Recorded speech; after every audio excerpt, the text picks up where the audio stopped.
I don't really play video games. I hate everyone. Shut up. All these people coming in. I already saw a comment here. Jeff looks like where was it? Jeff looks like an aged Charlie Day. I thought you were gonna say AIDS Charlie Day, which I could kind of see that as well. Yeah, it's a bit of the AIDS. Scream in the microphone. You got it. All right. Thank you so much for joining us today, everybody. My favorite thing about cocktails is you gotta start it off with a drink, and I need one, my friend. Boom. We're today's ingredients for the drink. The drink this week is rye, and the ingredient is rye. So let's get into it. Step one, finish up whatever you were doing. If that's taking a shit or anything like that. Sure, yeah, go for it. Step two, you're gonna want to clear your calendar because you know you're gonna get super fucking drunk, right? Like, you're gonna, it's not something you want to be operating any, heavy machinery or motor vehicles, that's for sure. Step three, remove distractions. Put the children away forcibly. Okay, chat? This is not a time to be, around children. You're gonna say things you regret, probably about them. It might make them sad at first, but it's better in the long run. Yeah, it's bedtime. You know what? Anytime's bedtime if you want it to be. That's kind of my stupid motto on things. Here we go. Step 5, approach nearest source of rye. That's probably going to be where the other liquors are kept, unless you hide it, and in that case, you may need to deal with your alcoholism.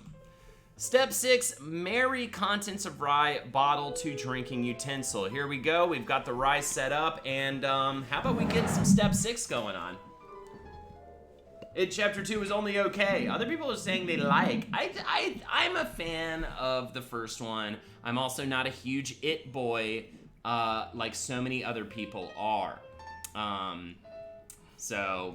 You're always my it boy, though. Yeah, honestly. I'm a bit of an it boy, like in LA and Hollywood, yeah. You know what I mean? And in Jeff's apartment style house. Step 7, discard glasses or drink rye from the bottle. What else we got for these rye steps here? Step 7. I love how this has more steps than many of your other drinks. Step 7. It's very important. Choose rocks or neat. No judgments. Do you? We decided to do the first round with rocks, so we already saw that part. Step 8. Evaluate past decisions. Really think about it before you, continue to drink. By the way, nice shirt. That's very fun. From the old Shaun of the Dead guys and all that stuff. Contemplate future goals, okay? Don't just drink your rye and think about the present. Think about the future, all right? Think about the future. Is there another step? Step 10, drink in the now. Fantastic, that's what we're gonna do in the present. And there you go, again, the ingredient for rye is rye. Thank you so much. Above and beyond, Jeffrey. Oh, that's tasty shit. If you haven't actually had Bullet Rye before. It's scary how easy I can drink that, by the way. I like the photo of Jeff surrounded by pussy. Was that his, what? The cat? Yeah. I got a couple cats there. There was one with the cat. The last one, it was there was some cats. I am delirious today. That was a nightmare. I thought they were talking about the pictures of you as like a child, and I was like, yeah. What is your preferred rocks, cubed or crushed ice? Definitely cubed, and we're doing like the big cube. I think that's definitely going to be my preferred, especially when it comes to drinking rye on the rocks. For sure. Never crushed. Time Machine Keeper also complimented my shirt earlier, so thank you. Yeah. Welcome everybody to the stream. Something I guess so. I had everyone to shut up. We've got oil from your Twitch. Time Machine Keeper. Man, baby, this dude Drew, thank you so much. Thanks for being great, chat, says this dude Drew. Thank you for the 2 months, this dude Drew. And thank you, chat, for showing this dude Drew a wonderful place to hang. If you're looking for other rye cocktails, rye with thyme, liqueur, and ginger beer is friggin' amazing. Hell yeah. We also have some vermouth and stuff behind us. I may switch to other stuff, but there's a good reason why we're just doing the rye. And would you like to explain that? Jeff is doing keto again. It worked very, very well last time I did it, and let's just say that a couple months of unemployment and not really giving a shit about what you eat or drink can make your pants a little bit tight. And so I'm decided to go ahead and nip that in the bud. So I'm just doing, so you can actually drink straight liquor. You can't do cocktails, though. Man Baby Gaming, Fishman, thank you so much for the sub, for the tier 1 sub. Greatly appreciated. It is September, by the way. Subs are only $2.50 this month, apparently. I didn't even know that until somebody else told me. Baccalaureate-san also started keto again. So. Very good. Nice. You know, I might have to try it. I want to ask you about it. I know we've talked about it on this stream before, but let's talk about it again because I'm sure it's in the front of your mind when you switch to it. Sure. Real quick though, Mike P Does Coke has something important to say. 2, 3, 4. We are the Jumbo Shrimp here to play a game. Oh. You mind if I join you on that one? Absolutely not. I don't mind, of course, at all.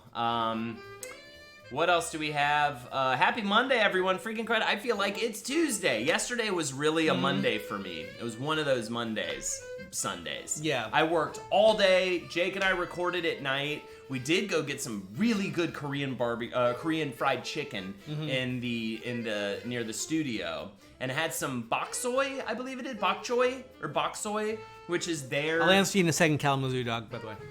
Which is their. It had a very vodka-y taste, but it's the Korean. It's not as strong as vodka, so you can kind of just you can shoot it like kind of a bunch. And Jake got a little bottle of it, and we were shooting it while we were having our meal. But I got a little. I couldn't keep up with him because the aftertaste was super duper vodka-y.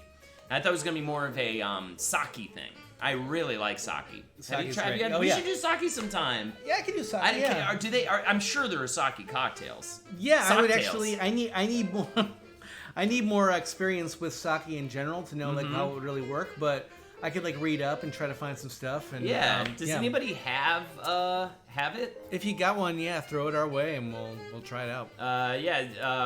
Also, Jeff, you have to tell us where you got the Simon Pegg shirt. Yeah, I did. Well, honestly, I got that a couple years ago, and I don't wear it that often because I don't want to ruin it. I like how vivid the colors are and everything. It's the soju. Yes, it was soju. Sorry to cut you off. Oh yeah, no, it's fine. But the it's just it was a Cornetto trilogy shirt. If you didn't see it when we were doing the instructions, but yeah, it's so it's got like a Shaun of the Dead, Hot Fuzz, and the World's End kind of images on it. And yeah, I think I just saw an advertisement or something for it. I don't know, maybe I saw it on Think Geek or something, but I this is a couple years ago, and I'm sure if you just type in, I don't know, just maybe try to do a search around for Cornetto trilogy that's shirt. how the Taylor Swift like, shirt, I just typed in Taylor Swift black metal t-shirt, and that popped up, and I was like, that's exactly what I want. I can maybe find out what if there's like on the tag, if there's like any kind of place it was manufactured by or not, but Time Machine Keeper just linked up the shirt. Oh, nice. So there you go. Fantastic.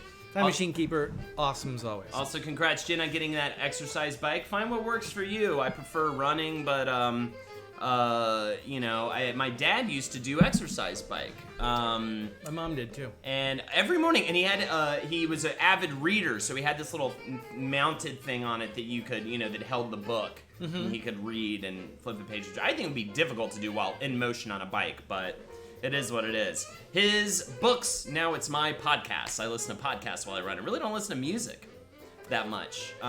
Just podcasts. I listen to a lot of podcasts while I'm running and stuff now too. Yeah. Have you ever thought about doing a bomb drink, like a sake bomb or a Jaeger bomb for cocktails? That'd be a lot of fun. Maybe that's what we do. Maybe we... there's got to be Japanese inspired cocktails. We should do and maybe we could do sake bombs that night. We could do like a whole sake night. Have you ever had a sake bomb? I have, and I love sake bombs. I'm actually really into this idea. I'd like to try more. I can't think of the word. The drink we're talking sake. I could not think of sake for some reason. All I could think of was soju. But yeah. I'd like to learn more about sake, and I'd love to try some cocktails with that, because we tend to gravitate towards whiskey. Yes, mostly here. You can call me Holden Chan. It'll be Weeb Night over here. We'll talk about anime. We'll talk about manga. We'll talk about J-pop. It'll be great, dude. Let's do a whole like Japan night of cocktails. You know what I mean? In the most unracist way possible. I'm just about to start. We'll be very respectable. I'm just about to start it. Neon Genesis. Hey, okay. Because I just finished documentary now. I just caught up with everything. I there, need so to watch all of documentary now. Yeah. I need to watch all of it. Have you seen Good Omens? Yes. Yeah, pretty great. Right, we have one episode left on that. Oh yeah, it's really good. Nice. Really Are you encompassing both the book and the? Yeah, I've read the book. So are you doing it mostly about the show, or are you doing it about like the book and? No. I'm saying we're just watching it. We haven't done. Oh, I thought you were doing a Wizard and Bruiser. No. I was like, Lexi and I are just watching it because we're enjoying it. Okay. Yeah. And also, Jackie was telling me today that the What We Do in the Shadows show is fucking awesome. I saw the first 4 episodes. Okay. It was really funny. Yeah. I need to watch that. We were watching it at my in-laws' place and we lost track of it, but yeah. And as always, I'm going to recommend Ash vs. Evil Dead too. I need to see it. It's just one of those. When I get around to it. I bet I'll end up watching it like over a vacation or something, like binge it. You know what I mean? And honestly, dude, I'm gonna throw it out there because I think it's a show that people think is not for them, but I think it's actually a show for everybody. Mm-hmm. You might freak out because you have little girls that you're gonna be like, they're gonna be in high school not too long from now. But Euphoria is, I think, an incredible television show, and I keep telling people about it left and right. It's on HBO.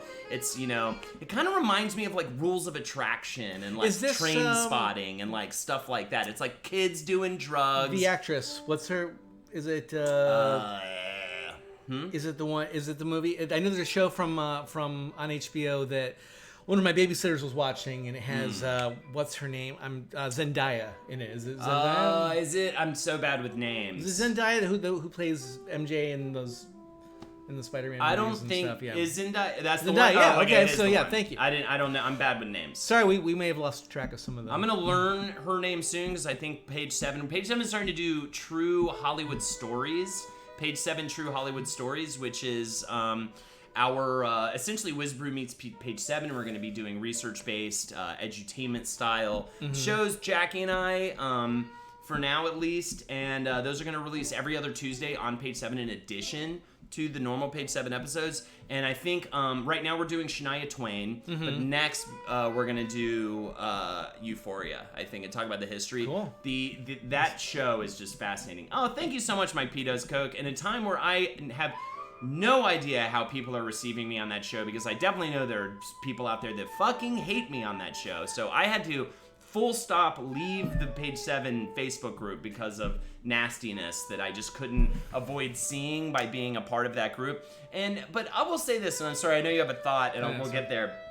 I will say this, though. I learned, it was like some other podcast. I think it was like somebody on Rogan or something like that, and whatever, that was talking about how, like, well, for them as a celebrity, I don't consider myself a celebrity, but as a content producer, let's just say that. If you're gonna take the good, you also have to take the bad. If you're gonna read the good things and nice things that people have to say about you, you're gonna also have to read the really gross stuff. And so you can also make the decision to full stop walk away from all of it. And unfortunately for me, and I think for a lot of people, something I guess, for me and I think a lot of people, what was I gonna say? Oh, right, yeah. For me and a lot of people, you can read 100 positive comments. 100 positive comments. But the one nasty one is the one that's going to stay with you. You know what I mean? I will say this, though. I read reviews for, like, Page 7 and Wiz and the Bruiser, and even though people suck at fucking their messaging, because they always have to make it, like, say it in the nastiest way possible, I got a couple of good takeaways. One, I feel like is true. I probably interrupt Jake too much, and I'm going to be much more mindful of that. And the other one is when people go, it's just two guys reading Wikipedia, and I do think there are episodes where I'm just kind of like reading too much off of the sheet and not like putting it in my own words and not taking the time to really make it my own and tell it in my own way. You know what I mean? If I'm reading a quote, that's one thing, but like try not to make the other things sound like you're just reading something verbatim off of, because I do use Wikipedia. I use a lot of different sites, to get my research. But some, and I reword it and try to write it in my own way. I mean, I think some things are just maybe copy and pasted a bit, but for the most part, I try to make it my own, but I don't write a script like Marcus writes for Last Podcast. So, which I probably, in the end of the day, should end up doing, and maybe I'll get to that point, but I'm getting there, essentially. Like, I try to make it my own, but I think I need to absorb the material better, and then, and then I'll put it in my own way. Yeah. As opposed to just being like, just reading, it's when you're reading off something, it's pretty easy to tell when someone's reading off of a sheet of paper. I can tell, obviously you guys are reading stuff. You have a lot of information to go through. I, and probably arguably a lot of people, Wizard Bruiser fans currently on chat, don't really have a problem with that. I never really like affects me. But yeah, if you can extrapolate something like that, there's like a small percentage of people who do have a problem with that, and you can kind of take steps to correct it, then maybe you get that many more fans. I just wish people... There's always some new ways of... The only difference, I just wish people weren't assholes when they say this stuff. Yeah. You know what I mean? Because it's like, I can't fucking listen to this, but in parentheses, free show that's free that you don't have to listen to if you don't want to. Yeah. I can't fucking listen to this. Holden interrupts Jake too much. It sucks. You know what I mean? And you're just like, you could have just been like, hey... Just throwing it out there, you know what I mean? Yeah. But you can still take away the criticism. You can still shave away the meanness and actually take something away from it. So I do appreciate it. I do appreciate it. Hey, Koala. What was I guys? Just got into Voice Brew, it's great. Thank you so much, Bakryu-san. What did we recorded last night? Our episode on Sid Meier's Civilization. That's going to come out this Thursday. You've gotten better about being considerate about interrupting, Holden. Thank you so much. I'm trying, and I'm even more aware of it now, and I'm really going to try not to do that for Jackie, for Jake, for Jeff, for everybody. I'm a yabbermouth, and it's very hard for me sometimes. Time Machine Keeper. Holden, one of my favorite podcasts just went by monthly and Patreon only. It means a lot that you want to make so much extra content for fans of both of the shows you're on.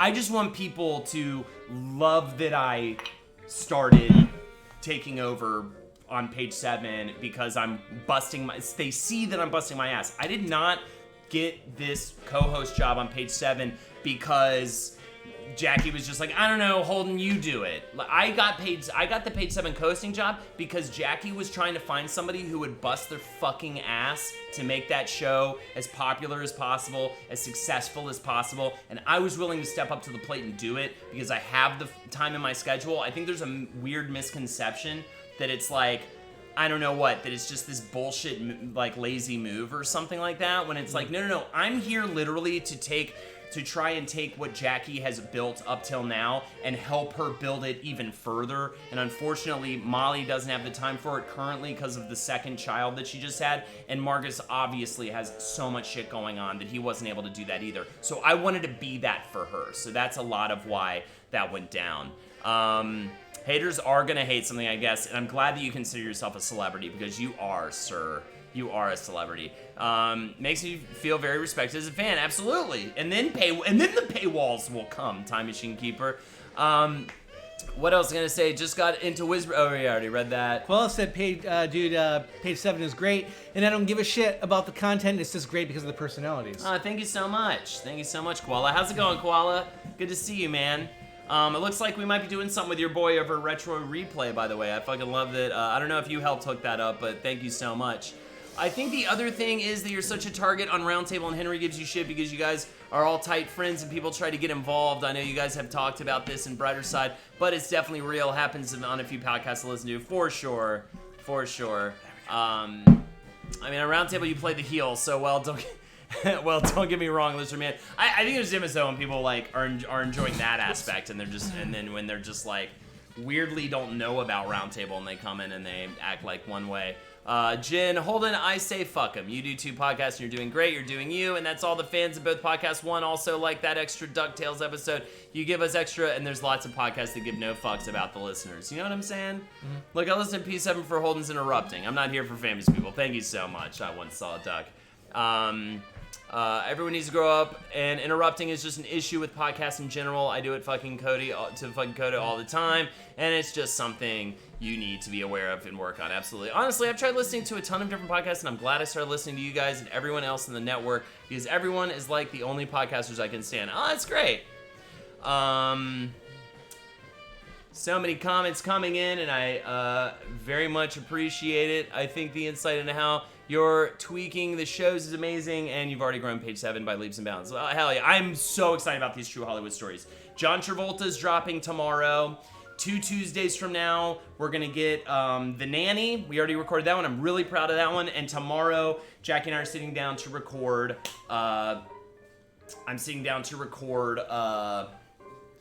Shania Twain, which I'm very... Her story is...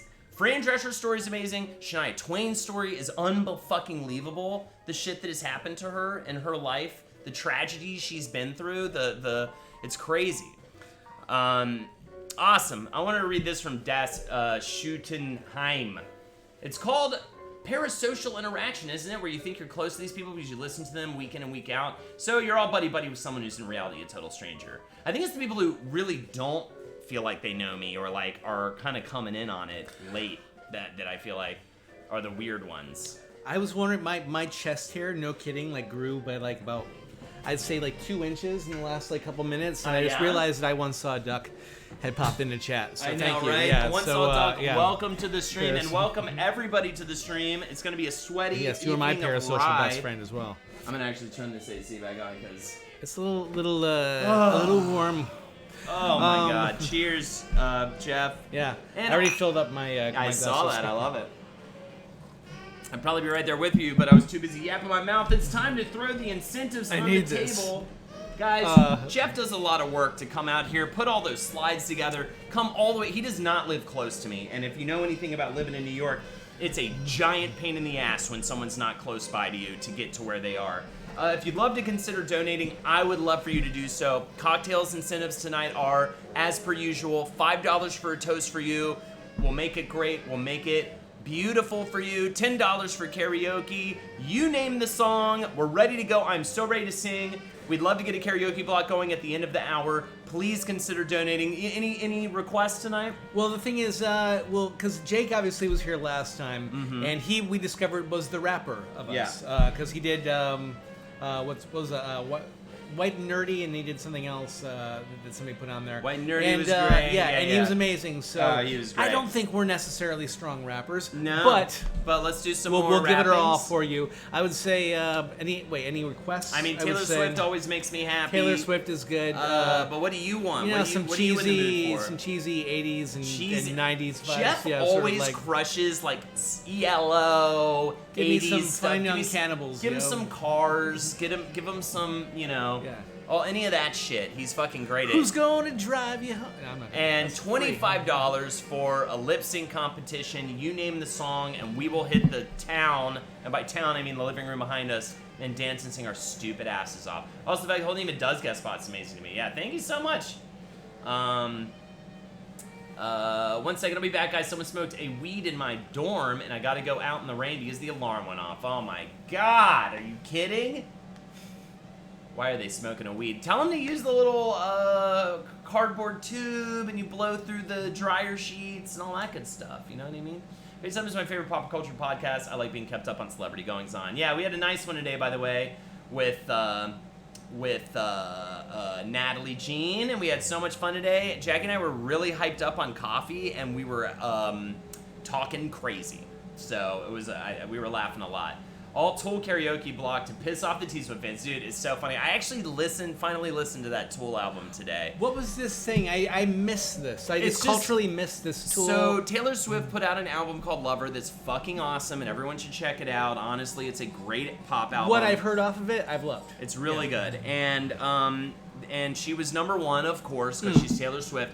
And then Tool put their first album out in 10 years or something like that. And it's been forever since they put an album out. Right. I was a big Tool fan in high school. I mean, I still like Tool to a certain degree, but I don't really listen to them. I did listen to the new one earlier.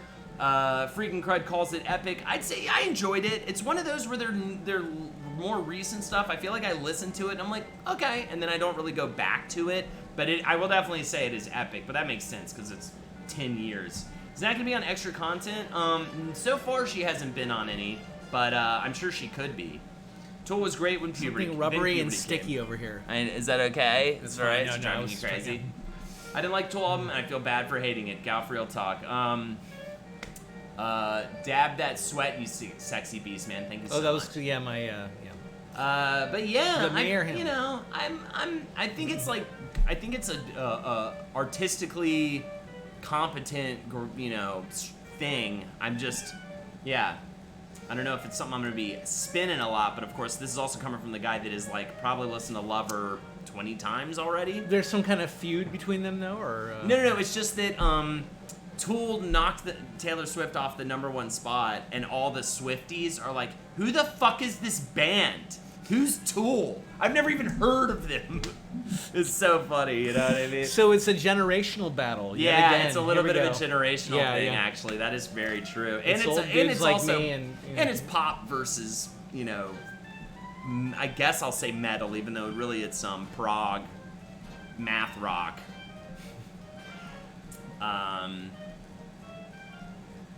Galf died on that hill. Hell yeah, Galf. Die on that Tool hill. Oh yeah, I remember Galfy scan. Yeah. What happened to that asshole? Oh my god. That please.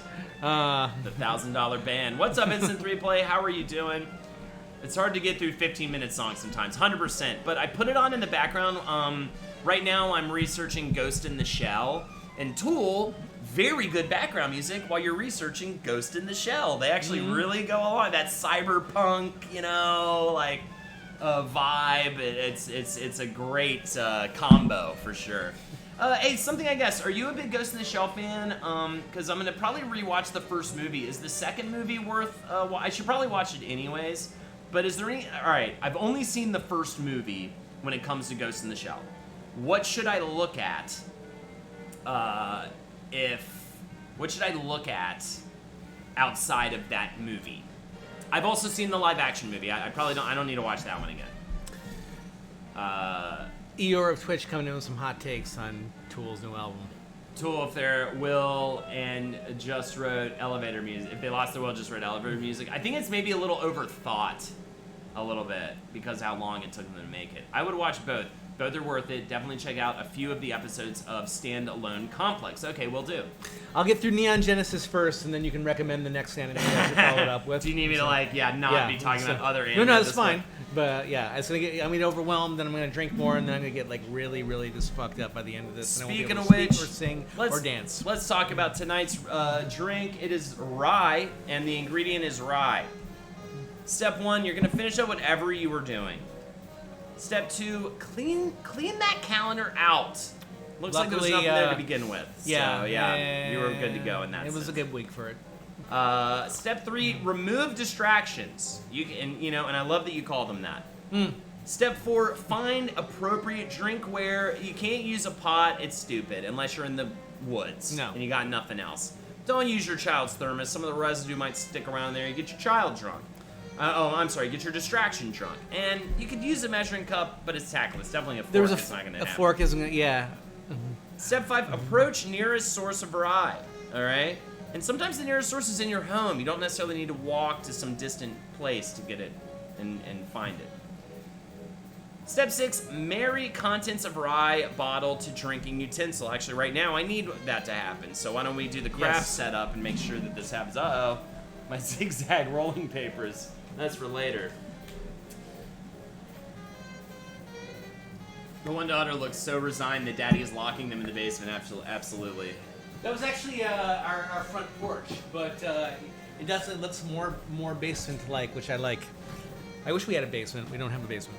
Standalone Complex was the anime that aired on Toonami, and for some, it is the definitive version of Ghost in the Shell. Okay, I'll check that out for sure.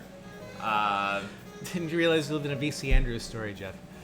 And also, if you have time to look into one of the remakes, Ghost in the Shell Arise, that came out a few years ago and acted as the true reboot before the live-action movie with ScarJo. Okay, which sucked, but it's all right. I'm only a little bitter.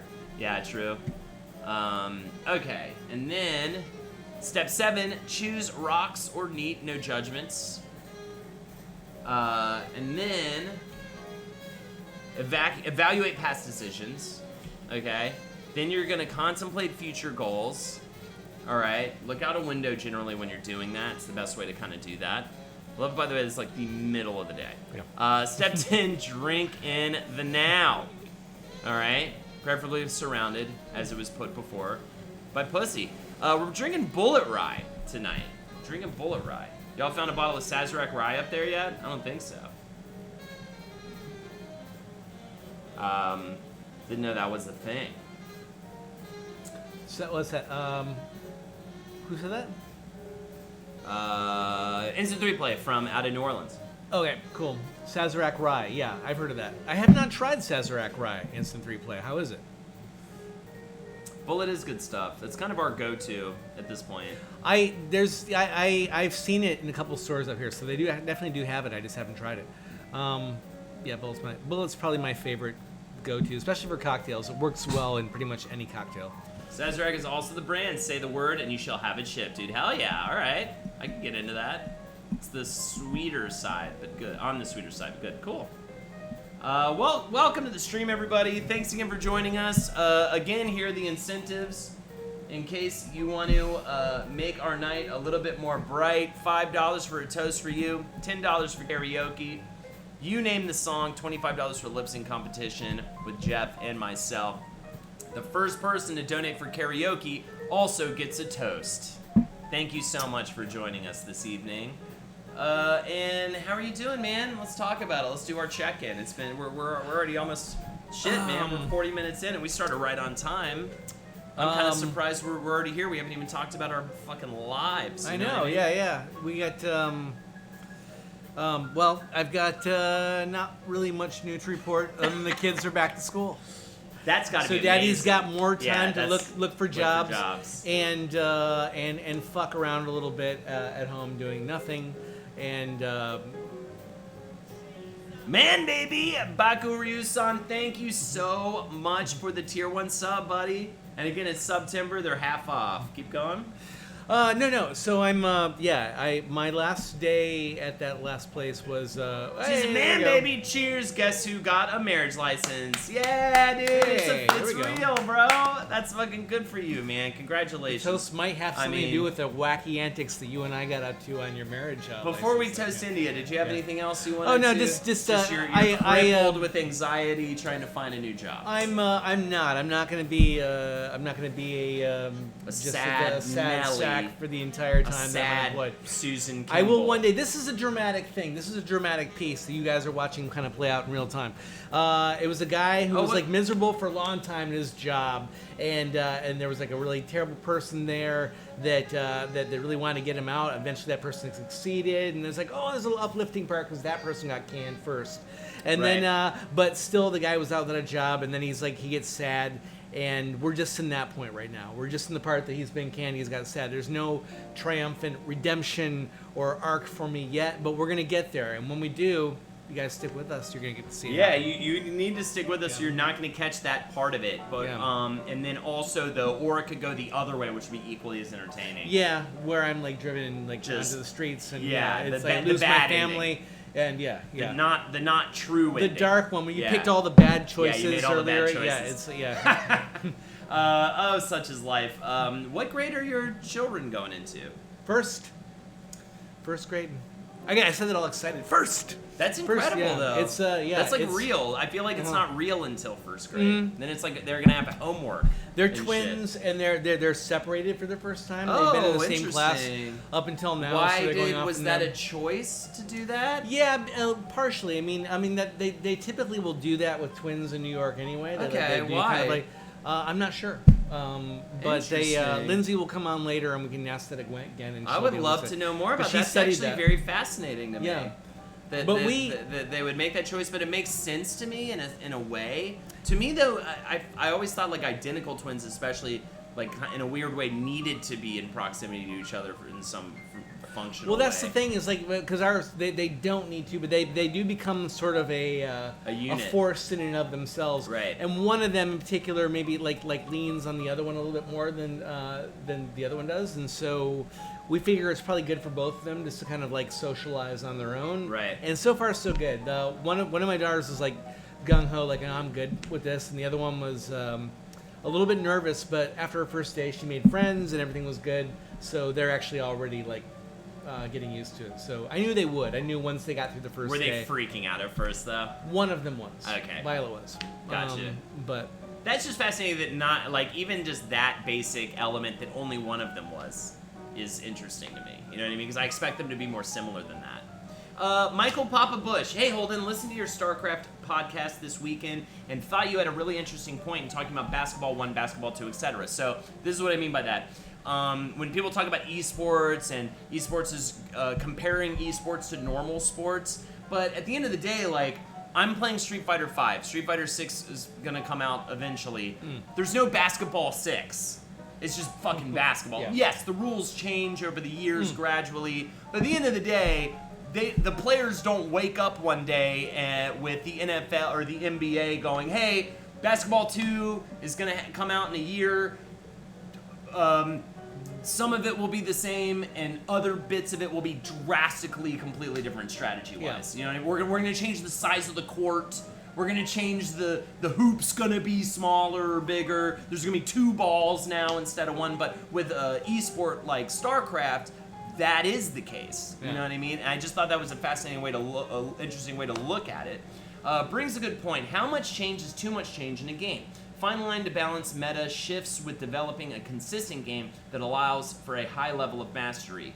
You know, another interesting example I think to bring up in terms of that, Michael Papa Bush, would be Smash Brothers Melee, where Smash Brothers Melee, a lot of the community decided that Melee was the Smash Brothers game that they played, and this is it's to such a degree where Melee has been in EVO, you know, the main fighting game tournament, up until just this year. It's a GameCube game.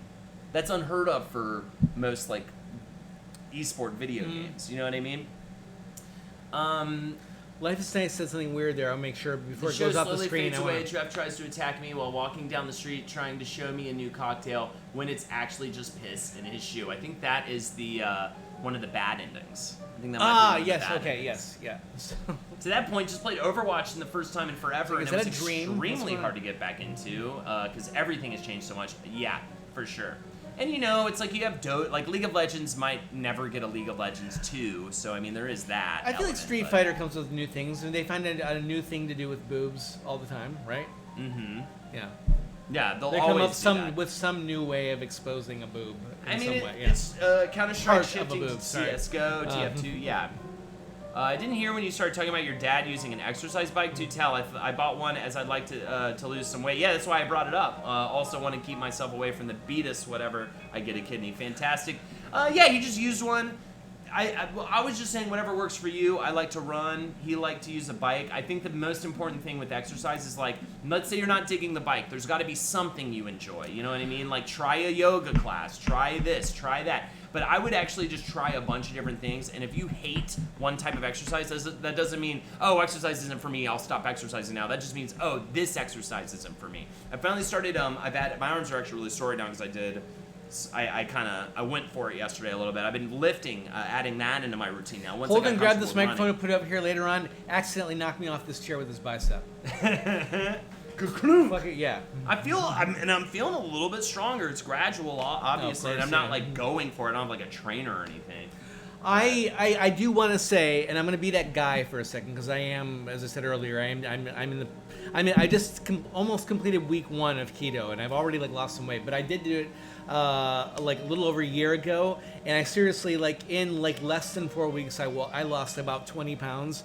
It is, if you actually do it all the way, it is like a fucking miracle diet. It actually does legitimately Keto? work. Yeah. It's crazy, like how effective it is. I mean, I It's will like, say, again, talking about what works for different people, like, Lexi tried keto, and it made her a fucking psychopath. You know what I mean? the first week you have to get through because you get your hunger pains and everything. This like kind of Right. can get. But the thing is, I don't know. It's one of those things like if you do it like if you do it and you commit to it and you're gonna do it for a month, you can get through anything in a month. And and especially if you're exercising at the time, exercise is 100 times harder, especially early on. But you will just weight will just fucking fly off of you. I should try it, see if it works for me. I want to say Baku Baguru's on 100 pounds last year. That's congratulations, that's freaking amazing. Sorry. Gaming Fishman, I would be down for some boob fighter. I would love if we finally just quit the bullshit and it's literally just breasts fighting each other. Capcom, make it happen. Freaking Crud asks, what's the next upcoming game you're excited for? I'm gonna have to say that Zelda Link's Awakening. Zelda Link's Awakening for the Game Boy. It's a remake of it, but it looks completely different. I don't know if you've I thought you were joking. Are they actually legitimately doing that?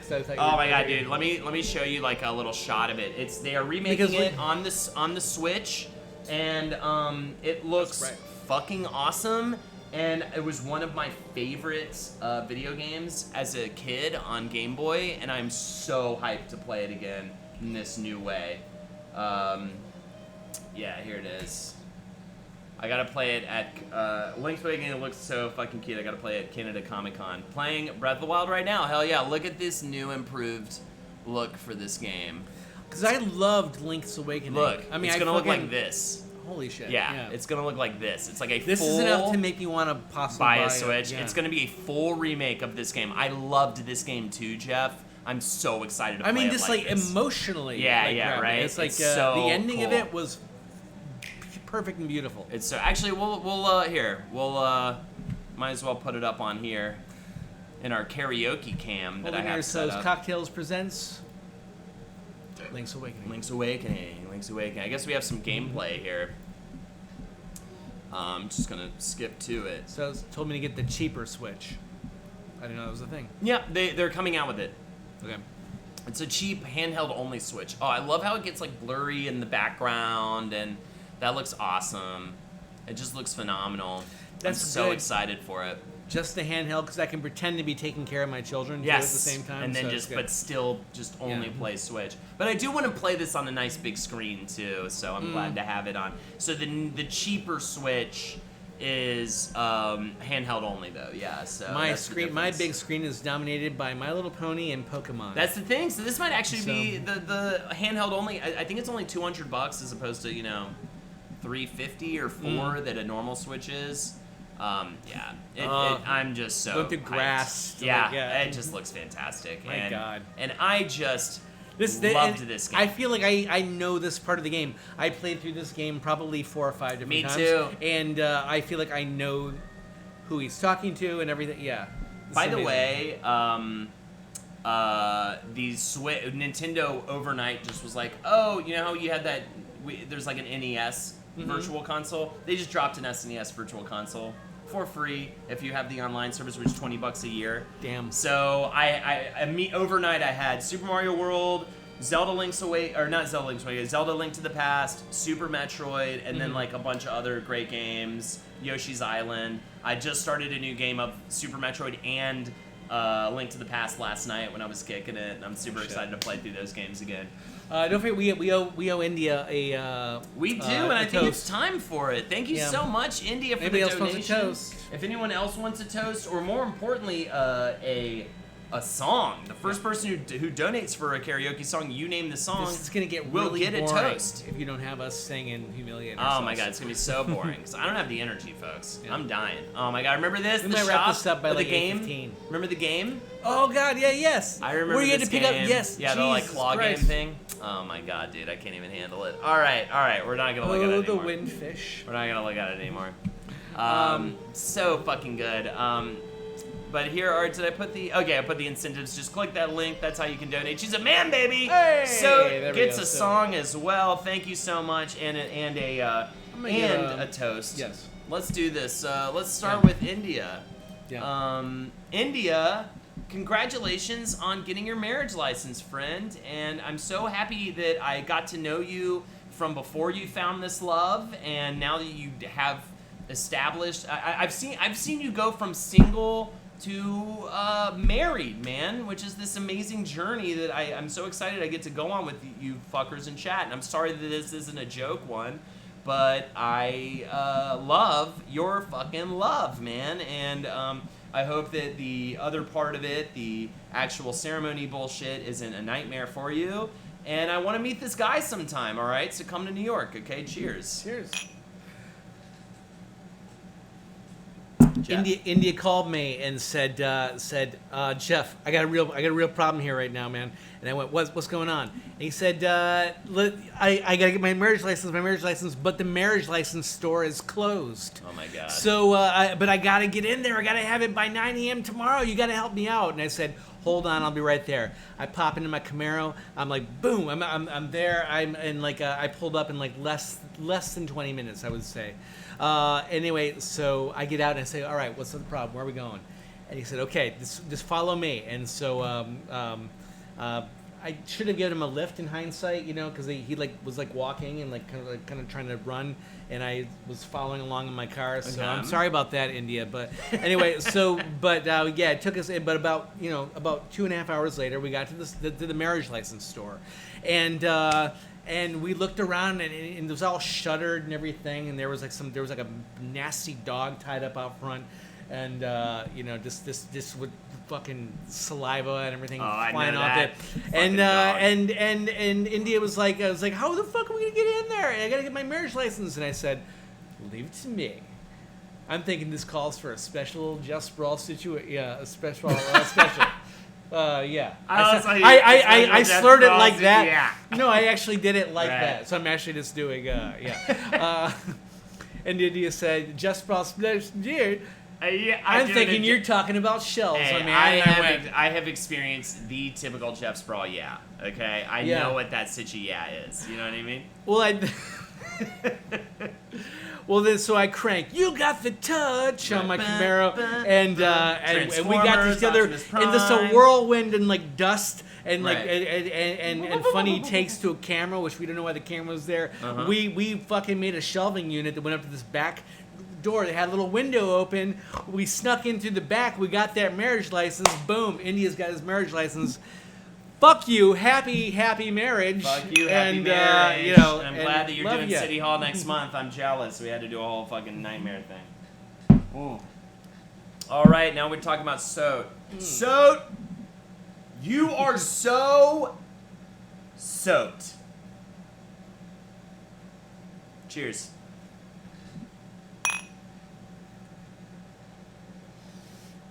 Jeff? Also, I agree, so you are actually so. But what makes you extra so is the fact that a lot of you might notice that it's SOT 86. That means there were 85 SOTs that came before. I almost said 35. Which is true, technically. There were 35. There were 35, and then there were another... And an additional, 50 after that. Yeah, so... 50. But then, so it's the Kane... Oh, he's the 86. There were, 35. Yeah, then he's the one. Yeah, and you know what? Nobody did it better. You actually perfected it, and if I ever see a SOT 87 in my time... he was born is probably what happened, though. I'm sorry. That's even more of a coincidence. I no-butted you. Because no, seriously, that makes it even more remarkable coincidence. If you were actually born in '86, that's the year and you then got you the are touch actually the came '86 thing, then that's even more amazing and more reason we should all celebrate SOT. And you know what? If you've got some lumber and some nails and some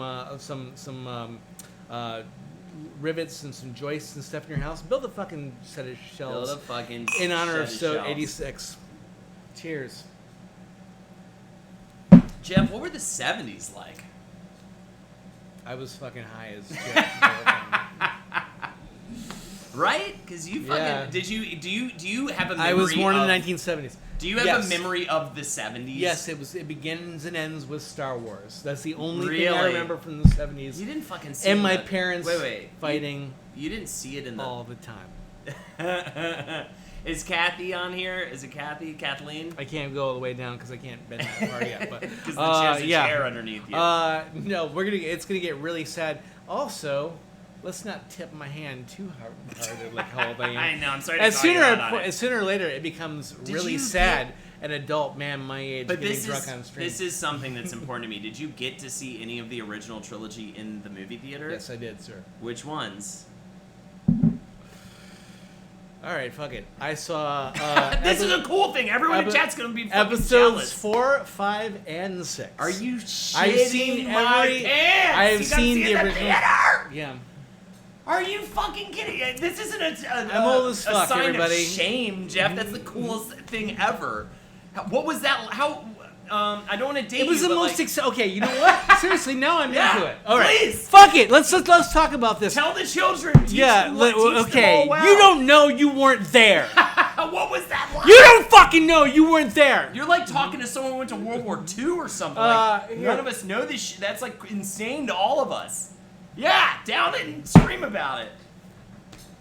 All right, you fucking punks. Jeff saw all. What happened was Jeff saw all 3 of the original Star Wars trilogy in the fucking theater. So I did. What was it like? Not the special edition and all that bullshit. Oh, I saw the fuck original all that. 1977 God Star damn, Wars dude. before it was even named A New Hope. God that was damn. when they re-released it later on. They knew they were gonna make more. Then they added New Hope to that.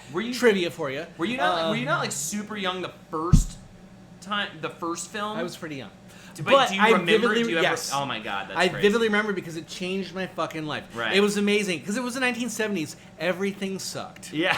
It was like so you got gas with like wooden gas pumps. Yeah. And weird Everybody stuff was like skinny, but with like a weird like little like kind of gross like not like a like oh it was a cute little pot belly, but like a weird sort of saggy thing and their clothes are awful. The men's pants, hair was terrible. Just terrible. Yeah, everything was just bullshit. And so what happened? Suddenly, my dad comes home one night. Best thing he ever did for me. He came out because this was like the first real like merchandising thing, and the Star Wars figures came out. There was Darth Vader, there was C-3PO, R2-D2, Luke Skywalker, Han Solo, Chewbacca, Ben Kenobi. I had a similar experience. Princess Leia. I had a similar experience with the Ninja Turtles, but this is way cooler. Yeah. But yeah. Stormtrooper. What's up, King Rebellion? I don't know what came in the second wave, but I know but all the principles, yeah. And he came home and he brought them. He woke me up in the middle of the night, and he's like, and he found all these fucking figures, and he like held them up to me like that. That's how I remember it in my mind. I could be wrong. It might have happened after the fact, but in my mind, it's so funny that you have that memory because I have a memory. All right, I called my dad. I think like my mom was talking to my dad on the phone, and I was like, Dad, can I talk to Dad? I was like, there's this thing called Ninja Turtles. It's this new thing. Could you please stop on the way home and get me a Ninja Turtle? Yeah. Like at Toys R Us. And he was like, okay. And then, like, he was like, I think he was even like, maybe. I want this story to end. You know what I mean? Maybe. I'm sorry.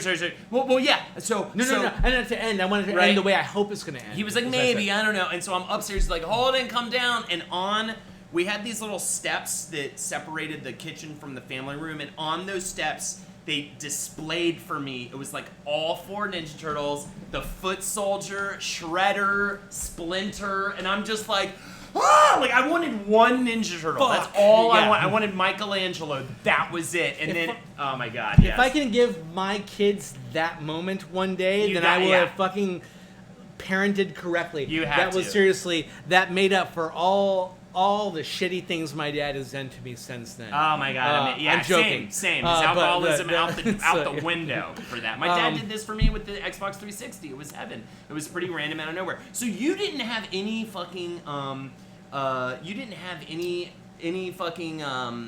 point of reference though for these action figures. Well, that's how I remember it. But now that I'm thinking about it, because I know there was a whole big. Oh God, I don't want to get into it. That almost it feels like a Wizard and Wizard episode, like the history of Star Wars figures. I would love to actually sit you down and just be like, this is like I'm sitting down with a guy who got to see them all in the theater.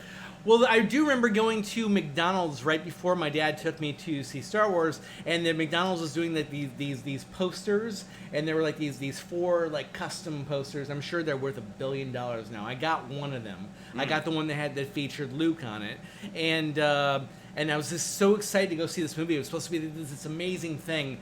And then, of course, I got the same story that every other kid who saw it in May of 1977.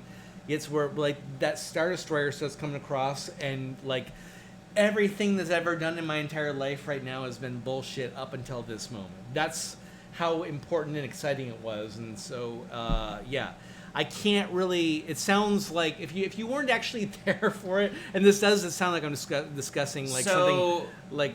Was there okay for the first one? Yeah. Was it like opening weekend? Was there like a big line out front? So because I have one memory that's similar to that, and that's seeing Jurassic Park in the movie theater. Yeah. It was opening weekend. It was Thanksgiving weekend. You probably remember that when Jurassic Park. And I remember too. It was a PG-13 movie, and I was just barely 13 or whatever it was. So it was one of those where my parents were like, "Are you sure you're gonna be okay? There's like violence in this movie. You know what I mean?" It was like one of those like coming of age moments too, where I was like, I can handle it. And I remember when that THX sound thing happened. It was like, it was like the first time I'd ever seen that in a movie theater. And then Jurassic Park happened at me, and blew my fucking mind. Was that like? So you had that sense, right? Yeah. But unlike Jurassic Park 2, Empire Strikes Back is arguably even better, and that's my question: is like, what was that like? The first time I remember seeing a trailer for The Empire Strikes Back, I was so excited I couldn't even really quite deal with it. I was like, I don't know where to put all this energy. I'm not kidding. I was like, I was freaking out so much. I was like, I can't see that again. I can't see, because I remember like images. I remember like seeing an image of an AT-AT and an image of like very specifically, I had in my mind. Hoth must have just been like. Yeah, like, and it was one of the AT-AT drivers with that helmet on, and the snow troopers, with this new crazy kind of stormtrooper that fucked me up so much. I was like, it was legitimately almost too much for me to handle, because I was just like, there's too much going on. I can't have. What about the moment? What about the moment at the end? What about the defining moment? What was that like? Mind blowing, or was yes, that like? It was, and it became like my favorite thing ever. And I had a bet with this little fucker named Doug, who was like saying the Emperor was lying. Darth Vader was lying. He wasn't his real father. It's like, why would he be named Skywalker? If it's like, yeah, and it's like, that little shit owes me, I think, $5 to this day. With interest, he owes me $17. Yeah. The Joel asked a really good question. Doug is a fucking idiot for many reasons, idiot. But he was an idiot mostly because he didn't believe that Darth Vader was Luke's father. And all I can think of is, even as a kid, I'm like, dramatically, that's the most amazing, best choice in the entire world. Yeah. And so I think that's what actually even put my interest in like theater. Right. Stuff, because it's so Shakespearean. Yeah. Or even like Greek tragedy. Yeah. The Jaw asked a great question, because this is what I dug up in my research. There was a lot of like backlash, kind of like Last Jedi style, towards Empire, because it was so different and it was such a departure in these ways. It was this darker film. It was, I think it's the kind of movie where you watch and you're like, I totally get how that wasn't as appreciated, like maybe in the exact moment it came out, and then appreciated over time. Did you sense any of that, or were you just all in and everybody around you was all in? Everybody was all in on Star Wars. I mean, everybody was completely all in. I don't think that, there was any kind of backlash haters and like that. We're gonna have to probably back up and actually do some of these comments, because people have a lot of good things to say here. What about Return?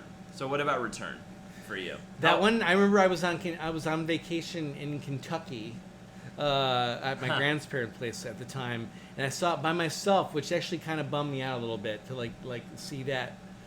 It's like I wanted to be with somebody, but I went and saw Return of the Jedi, and again, it sort of blew my.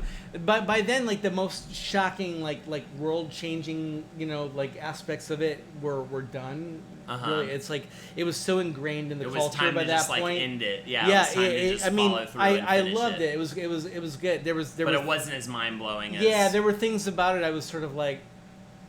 After you saw the first the biggest disappointment, what killed me in Return of the Jedi, it's like how quickly they dealt with Boba Fett.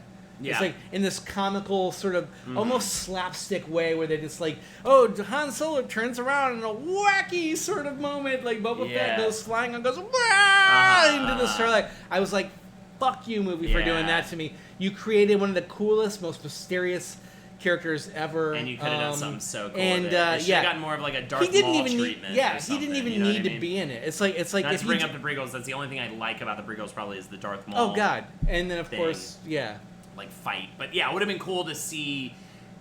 Even if they not even had him at all, because he was already. Why was he hanging out at Jabba's palace anyway? Why the fuck was he still there? He's a bounty hunter. He's a working man. He needs to be out there catching people and shit. So he shouldn't be fucking around at Jabba's palace and riding on the sail barge to make sure they go into the Sarlacc. So were you at all? Because even as a young kid, when Star Wars was Mandalorian does look amazing, by the way. Ear of Twitch, yes. As a young kid, which I assume you were when especially the first one came out.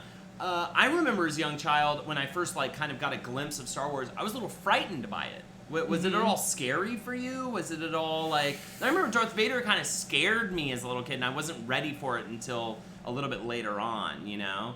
I thought he was the coolest thing. You just thought it was the coolest thing ever. You were just costume, you were just all in. When that fucking ship the look of it still looks like legitimately could hold weight, hold water, as a new movie today if it came out today. You'd be like, oh, yeah, all the visuals, the shininess of it, they just captured that so well. Yeah. I feel like. And also the junkiness of it. They made it feel like, oh, this is the real world as if it were going through space stuff. Yeah, they lived it in. As opposed to it being this kind of fake, it feeling fake, Well, that's part of the problem. People bring up the prequels. Everything's all shiny and new and everything, which is strange because all the technology is the fucking same. Yeah. It's not like they went back that much. It's like they have the same kind of powers and of power. I mean of hyperspace and stuff like that, and as they do in the later ones, and weirdly just. I don't know. I guess maybe if you're trying to think of it as the galaxy was pure, I don't know. Let's not get into that bullshit. We want to talk about the prequels that much. But, So Time Machine Keeper, when I was very small, they reissued all the original Star Wars. I remember this time. I was in high school, in theaters, in New York. I went with my dad and was totally fine with until Luke finds his aunt and uncle dead. I freaked out. And my dad had to take me outside and comfort me. Yeah, was that not jarring for you as a child?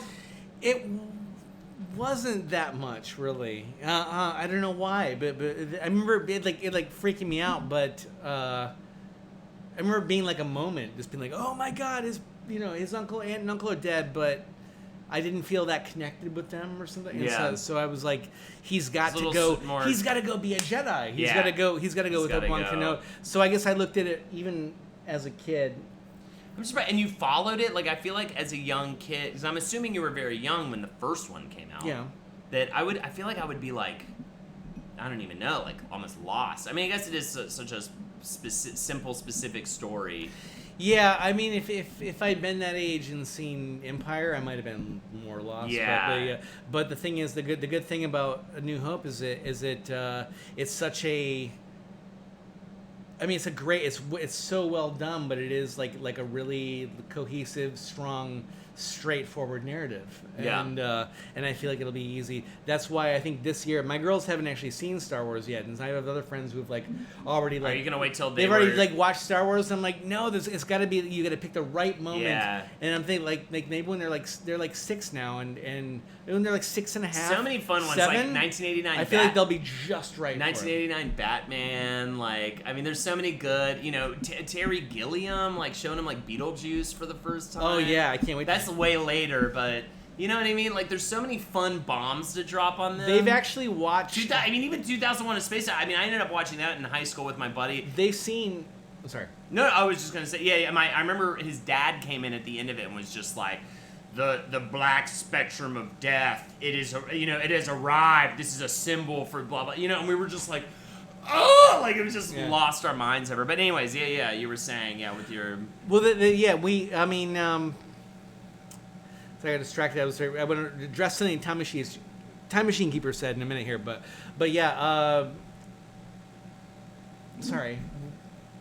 last thing you movies just you're said. excited. Let me ask you this: what are the movies you are most excited to show your children for the first? Dad's gonna show you these movies. It's gonna be Dad who's gonna do it. You know what I mean? Star Wars definitely is gonna be one of those. Yeah. But I just was going to interject. The thing I forgot, it wasn't that big of a deal. I was going to say they have watched some of the Paul Dini early '90s Batman the animated series though, and they're like into that. Although there's a couple terrifying moments in those too. And Mark Hamill's Joker alone, and there's like this thing that happens with Bane at one point that freaks me out. But anyway, the movies, we actually made a list of these, and Harry Potter is going to be a big one. Sure, watching just the whole series. The thing is, the books. There's so much crossover with me and Lindsay, though, that we're both kind of like agreed on a lot of these, and she like Labyrinth is a big one for us when they're like old enough to see Labyrinth, you know. But that'd I feel be a like big one. I'm worried about that one. That's gonna like awaken their sexuality apparently because of David Bowie's one's weird, man. Massive, that's got so many weird cock. notes. Dude, I'll tell you what. Lexi and I got Spirited Away on Blu-ray. You know Spirited Away? Yes. Man, that's a fascinating one for a young girl because it's a 10-year-old girl. Miyazaki made it for his friend's daughter. He modeled the main character after her, and he had noticed that like every movie and manga and anime for 10-year-old girls were all about like weird like love interest stuff. And he was like, I don't think that's what a 10-year-old girl wants. You know what I mean? Necessarily. Like, I think there's a power within a young girl that they're looking to unlock and like battling with conflict and finding courage within themselves. So the whole movie is essentially she's moving with their parents to a new town, and they end up getting sidetracked. So it's like this big change in her life as a young girl, right? Right. And then they get distracted, and the parents end up getting turned into pigs, and she's got to try to like save them and get out of this like fantasy world she's found herself in. And it's actually a lot of it feels like an anxiety dream almost, you know what I mean? And it's very fascinating, and I think it does tap into something with young girlhood and and childhood, when you hit that point where you're like, you're not quite getting into like liking boys necessarily or like things like that, but there's this kind of change that's happening within you. You're like growing just to a new. You're making that slight step towards adulthood in this way, or a slight step towards like becoming who you are as a person. I can see my girls really getting into that kind of thing at some point. Spirited Away, fantastic for sure. I have been in love with Spider-Man since I was like 4, and one of the big moments for me was seeing the Sam Raimi Spider-Man in theaters. It isn't the greatest, but it was still so awesome for me. So I have a wonderful story with that. My buddy Jet, who's actually produced a lot of great movies, works with Lake Bell a lot, and folks like that. He went to Toys R Us and got these Spider-Man gloves that had silly string bottles attached to them that would be on your wrist, and you could press it and web would shoot out. And so we all got these gloves, and we went to opening day of Spider-Man, and we're out front just like jumping around, spraying little kids with silly string, and all the little kids were just like, yeah, Spider-Man! And we were like, Spider-Man! And we were just like jumping around and having so much fun. I don't think I've ever had such a joyous time before a movie, like as an event with people. Everyone was just so hyped for Spider-Man. It ended up being such a fun, great, like Sam Raimi classic, fucking awesome movie. And we were just making these little kids' day. They were like so excited to watch Spider-Man in the theater. We were excited to watch Spider-Man in the theater. It was super fun. That's why I wanted to bring that one up.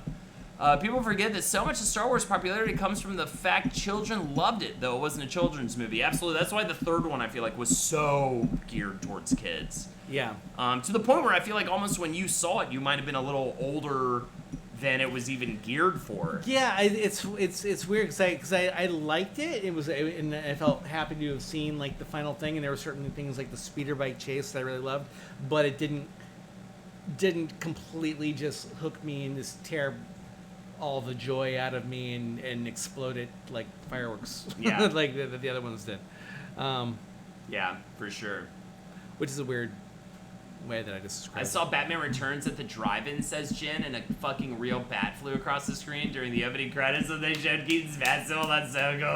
Oh my god! It's a shame you saw that in a drive-in, because if that had happened in an actual movie theater, It'd there'd been been even crazier. so much crazy applause and yeah. Maybe before you show them Spirited Away, show them Kiki's Delivery Service, Jeff. It's still very good and deep, but softer than Spirited. Yeah, Spirited Away is stressful. Well, that Spirited Away sounds is like a actually, much like, older kind of thing. Yeah, and I know Lexi as a child was super obsessed with My Neighbor Totoro, which is another really good. Have you seen any of Miyazaki's work?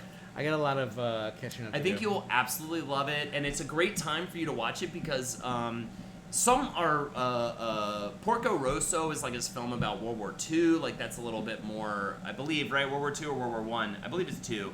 And that's a lot more adult oriented. And Howl's Moving Castle is a little bit more for adults, I think. Mm-hmm. Maybe not though. But started on How. Yeah. Howl's Moving Castle is phenomenal. But well, he knows Lupin. You know Lupin. I know Lupin. Yeah, I got really in. That was like one of the things that got me into anime. I had a period where I was really into anime myself, but that was like probably for about 2 years, and then it just fell off my radar. But Lupin was one of my favorite things. I loved Lupin.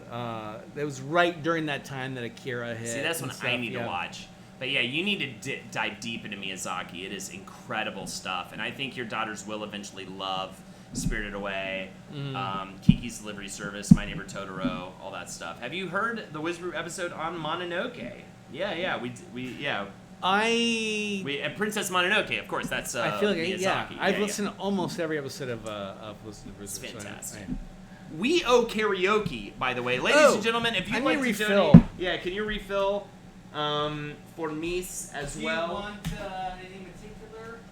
I will do one more round of this, and then after that, I think I'm gonna request an old fashioned. If you don't mind making it. Or do you get Sure, I'll do ice. I'll do ice. Cocktails incentives: $5 for a toast for you, $10 for karaoke, $25 for a lip sync competition with the two of us. And you guys can name the karaoke song. Please do so. You can donate right there. Again, Jeff travels quite far to get here. He has to take an Uber home, which is very expensive every time. He brings all of the liquor. Sorry, I took the last bit. Oh, you're fine. I generally give him the majority of the mun. Poland is very kind to me. Yes. I'm good to him, but that means you guys got to be good to him as well. If you'd like to donate, please click that link. Every little amount goes a long way. Here we go. And as always, love just having you here too. Us yeah, of course. This is just us drinking straight rye. And by the way, here are the steps. The drink tonight's rye, and the ingredient is rye. You're gonna finish up whatever you're doing. You're gonna clear your calendar. You're gonna remove distractions. Even if they're trying to watch Star Wars for the first time, you're gonna remove them. Find appropriate drinkware. Approach the nearest source of rye. You're gonna look at it weirdly while you marry the contents of the rye bottle to the drinking utensil. You know, throw some ice in there. Do it before, do it after, who gives a shit. Evaluate past decisions. Contemplate future goals. And drink in the now. Thank you so much, everybody. It's time for karaoke, courtesy of Sode. And we're gonna do Smooth by Santana and Rob Thomas from Matchbox 20. Are you ready for this? Yeah. Turn this up a little bit. Oh man, it's a hot one. Like 7 inches in the midday sun. Like hear the whisper and the words melt everyone. You say so cool. I'm doing this terrible. You do it. Mambo Nikita. I my Spanish Harlem, Mona Lisa. There you go, much better, thank you. And you're my reason for reason. The step in my groove, yeah. And if you say that life ain't good enough, I would give my world to lift you up. I could change my life to better suit your mood. 'Cause you're so smooth, and it's like just like the ocean under the moon, and it's the same as the emotion that I get from you. You got this kind of loving that can be so smooth, yeah. Give me your heart, make it real, or else forget about it. All right, we found That it. part I know. We found it. I always forget how much I hate Santana Rob Thomas individually whenever I hear their music because, good lord, this jam is tasty. Absolutely. I'll tell you one thing. Yeah? What you saying? If you would leave, it'd be crying shame. Yeah, dude. In every breath Be a and bummer. every word, I hear your name. Holden. Calling me out, yeah. Holden. From the barrio, you hear my rhythm on your radio. You feel the turning of the world, so soft and slow, it's turning you round and round. And you said, this life ain't good enough. I would give my world to lift you up. I could change my life to better suit your mood. 'Cause you're so smooth. It's just like the ocean under the moon, and it's the same as the emotion that I get from you. You got the kind of loving that can be so smooth, yeah. Give me your heart, make it real, or just forget about it. She's a Man Baby DuckTales theme. I need it one more time. Beautiful. We got to dance off later. Holy Lord. Thank you. Who was that? That was the Squared Knot. Thank you so much. Squared man. Knot. Thank you, sir. We will be Or doing ma'am, the lip as sync the case may challenge be. to the DuckTales theme.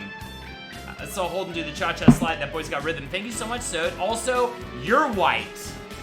I once saw Doug. Just like the ocean under the moon, and it's the same as the emotion that I get from you. You got the kind of loving that can be so smooth, yeah. Give me your heart, make it real, or else forget about it, yeah. or else forget about it, Here. or else forget about it, Motherfucker, cocksucker, or else forget about it. Damn. pussy, balls, pussy. Pussy, don't forget about it, yeah. Pussy, penis, Let's don't and balls. forget about Pussy, it, penis. and balls, every Pussy, hole let's in don't the forget wall. about it, boobs. And man Let's nipples. don't forget about it. And scruff on Let's the don't chin. forget about it. Dirty, tiny hairs. It's And, dirty, tiny hairs. Double, Temples, double, your double, temples, yeah. your temples making me crazy. Carefun.com, or else forget about it. You know what? Is this a remix of Blurred Lines? I appreciate the incentive because it's a fun song to do for karaoke, but not a general fan of that one. I'd say, and I'm gonna go on a limb here. I've tried. Not a big fan of Santana. I think he's incredibly Little skilled. twangy? I think he's incredibly skilled, but I've never really heard a Santana jam that I was like, that's fucking great. You know what I mean? I can dig it if it's on. I'm fucking not gonna throw up. You know what I mean? But Best guitar player in chat. thank you so much, Baku Ryu-san. Nobody is, even as a guitar player, fucking hated. Hell yes, we're not. No, I'm gonna say Prince. You ever watch Prince fucking jam on a guitar? One saw Doug. What's that? Oh, sorry. Prince is Yeah. incredible. He would just like, because you And think of his him like a music's singing, good. but the thing is, you actually watch him like go nuts on Yeah, a guitar. it's It's incredible. like it's magic. It's Yeah, incredible. He's so fucking amazing. All right, let's just go ahead and do this Jimmy DuckTales. Page, bitches. That was Hendrix. Let's just go ahead and do this DuckTales thing. No, all right, yeah, let's do it. Because, you know, it's time. I'm ready to get on my feet. This was a burping. Oh, I got a burping. Here we go. We're gonna do the lip sync challenge to DuckTales. In chat, and I once saw Duck gets to choose who wins. Okay, he gets to choose. All right, between me and Jeff, you can't choose anybody else. Okay, because I know you're gonna fucking try to loophole it, because you're a dog's bastard. Okay, I once saw Duck, but that doesn't change the fact that you're chat's dog's bastard. All right, but you're a piece of shit. I think everybody should know it. Okay, here we go. DuckTales, the intro. Let's do it. Oh wait, hold on. I got it.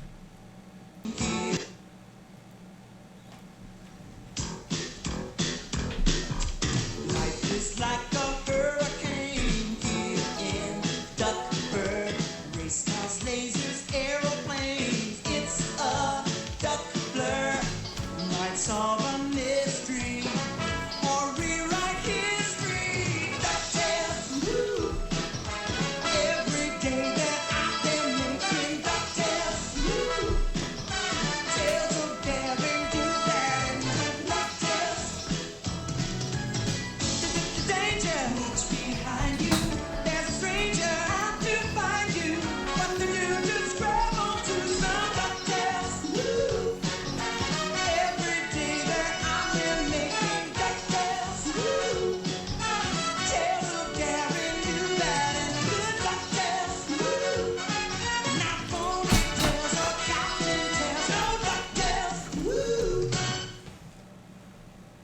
so much for that, Squared Knot.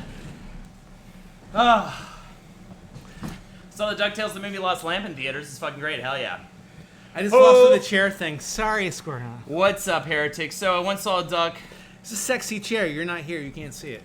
Holding sachet away. Jeff Shantae, you say. You know what I once saw a duck? If I turned you upside down and saw your dick as your head, I'd be like, that's the guy right side up. Square Knot disagrees, but you know what? It doesn't matter. I once saw a duck was judging it. So, Thank you again, everyone. If you'd like to donate for a lip sync challenge or for a karaoke song or a toast, any amount will be greatly appreciated. Here are the incentives. I'm going to put the music back on. And yeah, let's hang, man. Woo! CockTails, woo! Thank you again, everyone, for your whole bullshit. Greatly appreciated. And yeah, now let's sit back and drink a little rye. We're about halfway through the stream already. I can't believe it. oh. Flying through the night. And thank you, Squared Knot, who donated for the DuckTales, who thinks it's me. Yeah. Along with Slat. I respect you, the Square Knot, and so I'm not gonna like fuck with you too much here, but She's a man, baby. Toast while doing computer Oh, yeah, work. yeah. Hell yeah, absolutely. I'll leave the music on for this one. I kind of want it to make me feel good. I once saw a duck. You're never getting a toast, even if you donate for it. Okay.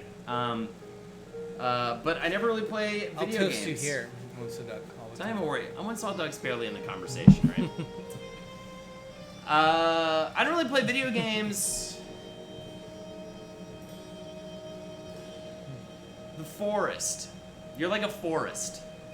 You know?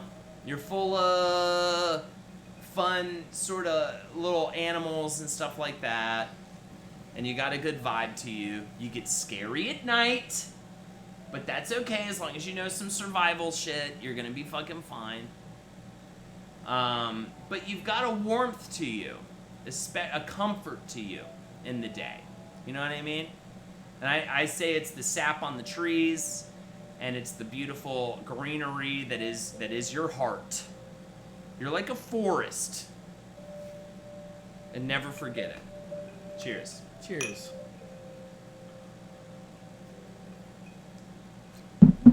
I don't really play video games. I don't know where to begin. I mean, you know, there was all the antics we've had over the years. There was the dance off that we had to rig back in high school. Not high school that you or I went to, but somebody else's high school, and we just decided we liked that kid, we didn't like the other kid, and we tried to rig it, and all the antics that happened that way. And there was of course the time where we went looking for the abominable snowman, and all the adventures in the Arctic we had on that one. There was of course the time that we ordered Chinese food and pizza came. That was crazy, right?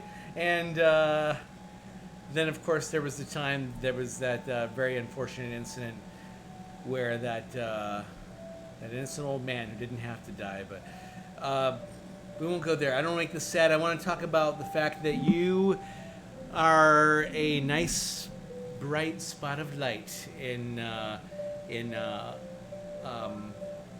my Monday evenings. In my Monday evenings. I consider you inside my Monday evenings. And I love that I see you here each week. You're an amazing person. I had the very, very good fortune of getting to meet you once in person. And we've built many shelves together, metaphorically. And yeah, you're simply the best. Is it a Tina Turner song? Yeah. Yeah. So there Simply the best. Jen asks, what's you and Jeff's most anticipated film for the rest of the year? Mine is The Lighthouse, directed by Robert Eggers, who wrote and directed The Witch. That sounds like a lot of fun. 3 from Hell will be very exciting. I loved Devil's Rejects and am a Rob Zombie fan. But I think mine might be, what is it called? The Marriage Tale? Noah Baumbach's film with Scarlett Johansson and Adam Driver, and it's about a divorce. And a sad divorce, and I weirdly like movies that are about sad relationship stuff. I want to hear quickly from anybody who saw that Adam Driver and Bill Murray zombie movie, if that was any good or not. But I'm excited about that Zombieland sequel too. I loved Zombieland. Zombieland was a lot of fun. Zombieland was super fun. I like movies where love dies. Yeah, I really do. Blue Valentine is great. Annie Hall. 30 Days of Summer. 30 Days. Yeah. I'll go with that. It just popped into my head. I like breakup I've never movies. actually seen it. I like sad breakup movies for sure. Revolutionary Road, another one of those. I believe it's called A Marriage Tale. It's Legends of the Fall. I don't know if I've ever seen Legends of the Fall. I love breakup stories, though. I just think I love sad. I mean, Annie Hall is great. Love stories. Annie Hall, yes. Eternal Sunshine. Oh my God, that's a great one too. Talk yeah. about Life's nice. fucking awesome ass breakup movie. Holy shit. Eternal Sunshine nails it. Because there's just something so romantic to me about the shit that doesn't work out and what you still can gain from that experience. I mean, times have changed. I mean, now I'm married and stuff, so I guess it's a little different, but when someone sort of like abuse and things like that is always fun to watch in the movies. You must love The Notebook. I really have never seen The Notebook. If you love sad love stories, you should watch Star Wars 1 through 3. Will do. Yeah, that is where love dies in the prequels. Now, okay, we talked about you seeing the original trilogy in the theater. I'm actually really looking forward to I hate the name, The Rise of blank. I feel like that's so overused in movies, and I'm kind of ashamed that Star Wars is using The Rise of. It's like, the rise of Cobra. The rise of The Dark Knight Rises. There's so many like Rises fucking movies. Rise of like that. the Thing. I'm not thinking of half of them. Yeah. Or those certain words that you're just like, I've seen this in everything. Yeah. So, but and I'm intrigued to know what the fuck that means. But the thing is, as somebody, don't start a fight, because I know the second movie in the new trilogy have a lot of opinions it's about contentious. But the thing is, I really liked episodes 7 and 8. I enjoyed them both too. And and I stand by it. Fucking good. And the thing is, but so let's not begin that debate here. It's funny but on but this number stream 9 to do that is Jared Warner. When Jared is on this stream talking about Last Jedi, it is very funny. We had a lot he loves of it though. He's he's like the pro, but he's the pro person who will fight for it. I'm like sort of like, that's fine if you don't like it. With him and Momo, because Momo is like the anti one, and Jared's the pro one. But the Skywalker. The Skywalker. But you skipped what I was going to talk about. The Mandalorian? We talked about where you were and what it was like to see the original trilogy. Where were you and what was it like to see the prequels? Saw the prequels with my mother. I saw the first one with my mother, who might be in chat right now. How you must have been so excited to see the prequels. Oh God, yeah. I will say this: I had. I'm gonna call it. What's the syndrome? The Helsinki syndrome? That where they say in Die Hard, where like the hostage begins to identify with their captor and starts to feel sympathy for them. Mm-hmm. I had that. I was like one of those people who was like sadly trying to defend the prequels for a while. I was I'm like, yes. That's so bad. It's okay. It's Star Wars. It's like, and it Helsinki, took it took it took actually, I think it was. And then just kind of fell off, and then I just sort of didn't think about it for a long time. And then a friend of mine, my friend Darren, like pointed me to the Red Letter Media, that like 9-hour episode 1 breakdown thing. I need to go back and watch that. It was actually amazing, and that convinced me. It was like I had like this moment where I'm like fully clothed in the shower, going like, the bad man hurt me, and so it was so. Yeah, so I finally was able to admit, oh God, yeah, those were terrible, weren't they? They were fucking terrible.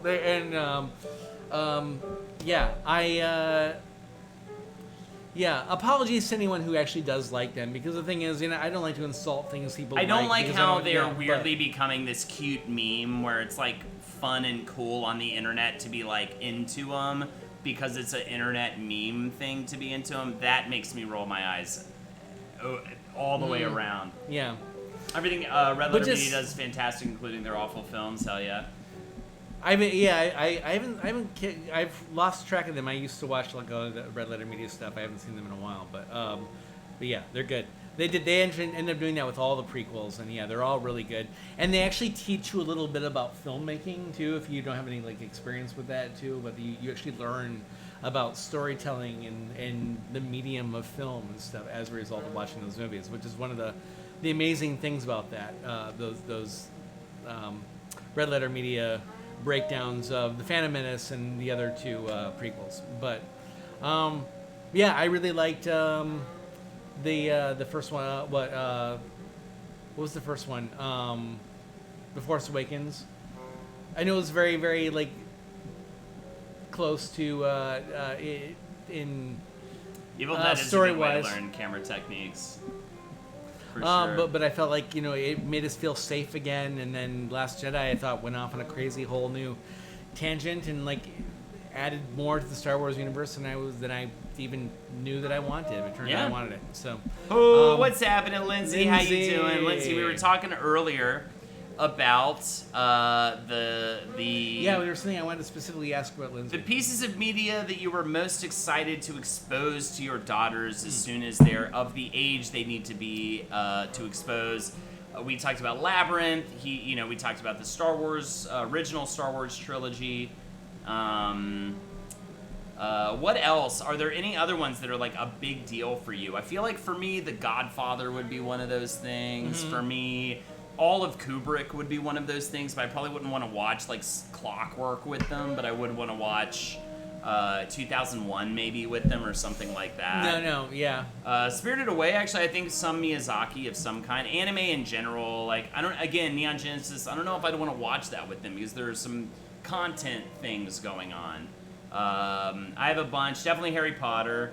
Chronicles of Narnia. I mentioned Harry Potter. I mentioned Princess Bride will be a blast. Yeah, that's going to be that's such a surprise, wonderful surprise. I feel like Labyrinth is going to be a good one for us too. Yeah, just because the never-ending story. Biggest deal movie for me is Scream. It's a horror movie while still satirizing itself. It's fucking incredible. I'll send you the whole paper I wrote if need be. Okay.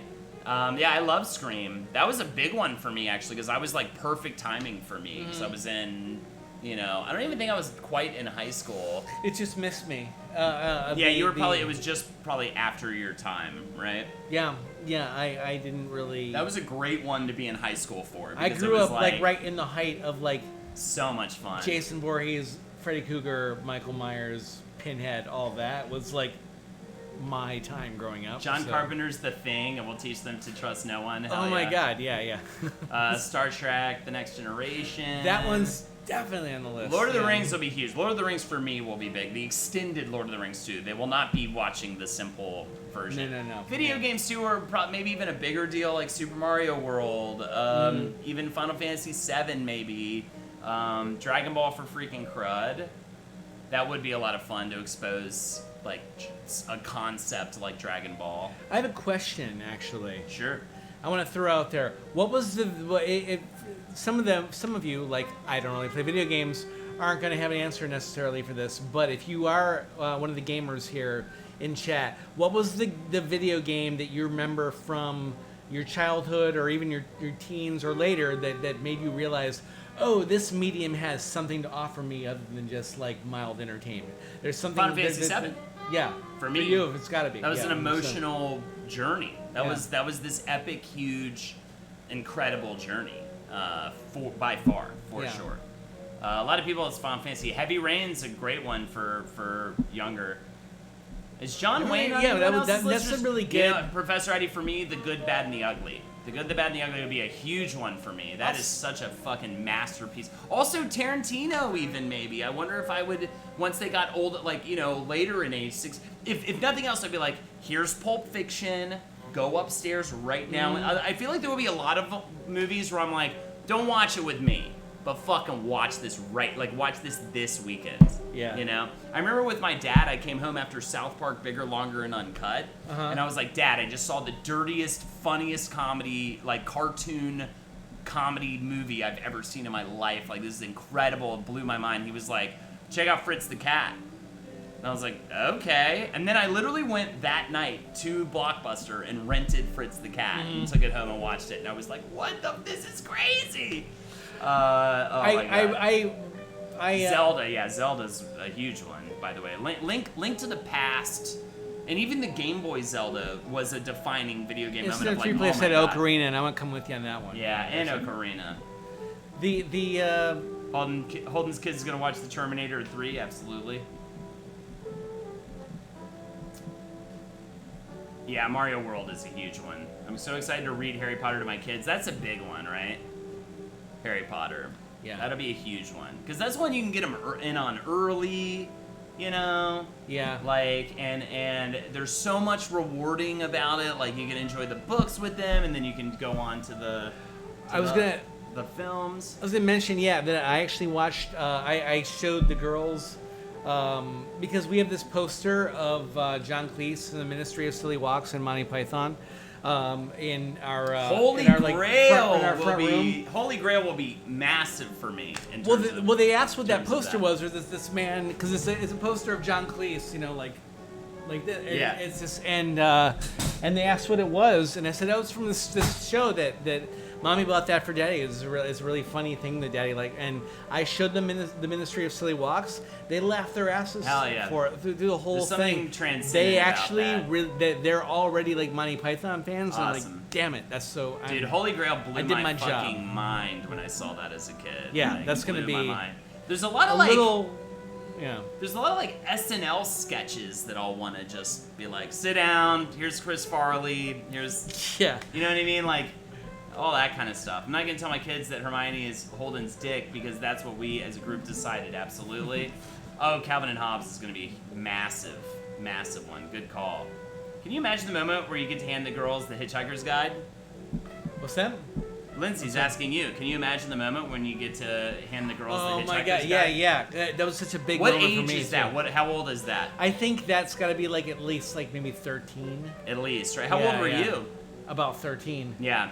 12, 10. Yeah. So that's 12, right on. 12. Okay, maybe 10. That's the fun thing a little bit Yeah. about it too is like you almost The want to girls get, are smarter than I was at their age too, so yeah, it's so the 10 might be good. I don't know. I think that like you almost want to like there's a certain amount of fun of introducing them to something also when they're like almost just a little too young for it technically, but like it'll blow their minds that much more. Hey everybody, thank you so much for joining us. I'm going to post these donation incentives again. If you find it in your heart to donate, we would greatly appreciate it. CockTails incentives are $5 for a toast for you, $10 for karaoke, $25 for a lip sync competition with Jeff and Holden. You name the song on karaoke or lip sync. Hey, and by the way, I am dying for a karaoke block here at the end of the second hour. $10, you name the song, click the link right there, and thank you so much everybody for joining us this evening. We're about to get to questions. That'll be fun. Yeah, this has been a lot of fun.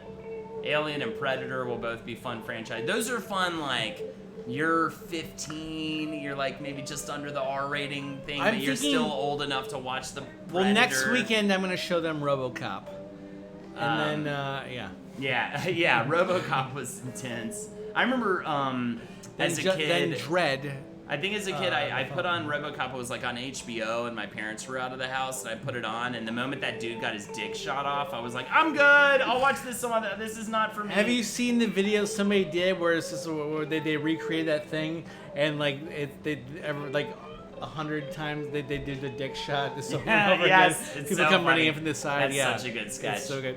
Lindsay, by the way, I can't wait to show them Jurassic Park. You missed my whole Jurassic Park spiel about getting to see it when I was 13 years old, I believe, unless they got me in younger. But I remember that was the biggest fanfare I ever experienced before a movie opening night thing. She's a Man Baby, Reverse It by by Missy Elliott. Thank you so much. The Square Knot. We will get to that in just a little bit. Can we get a karaoke block going? $10. You name the song. We've got one so far, 2 or 3 more, and we've got a block.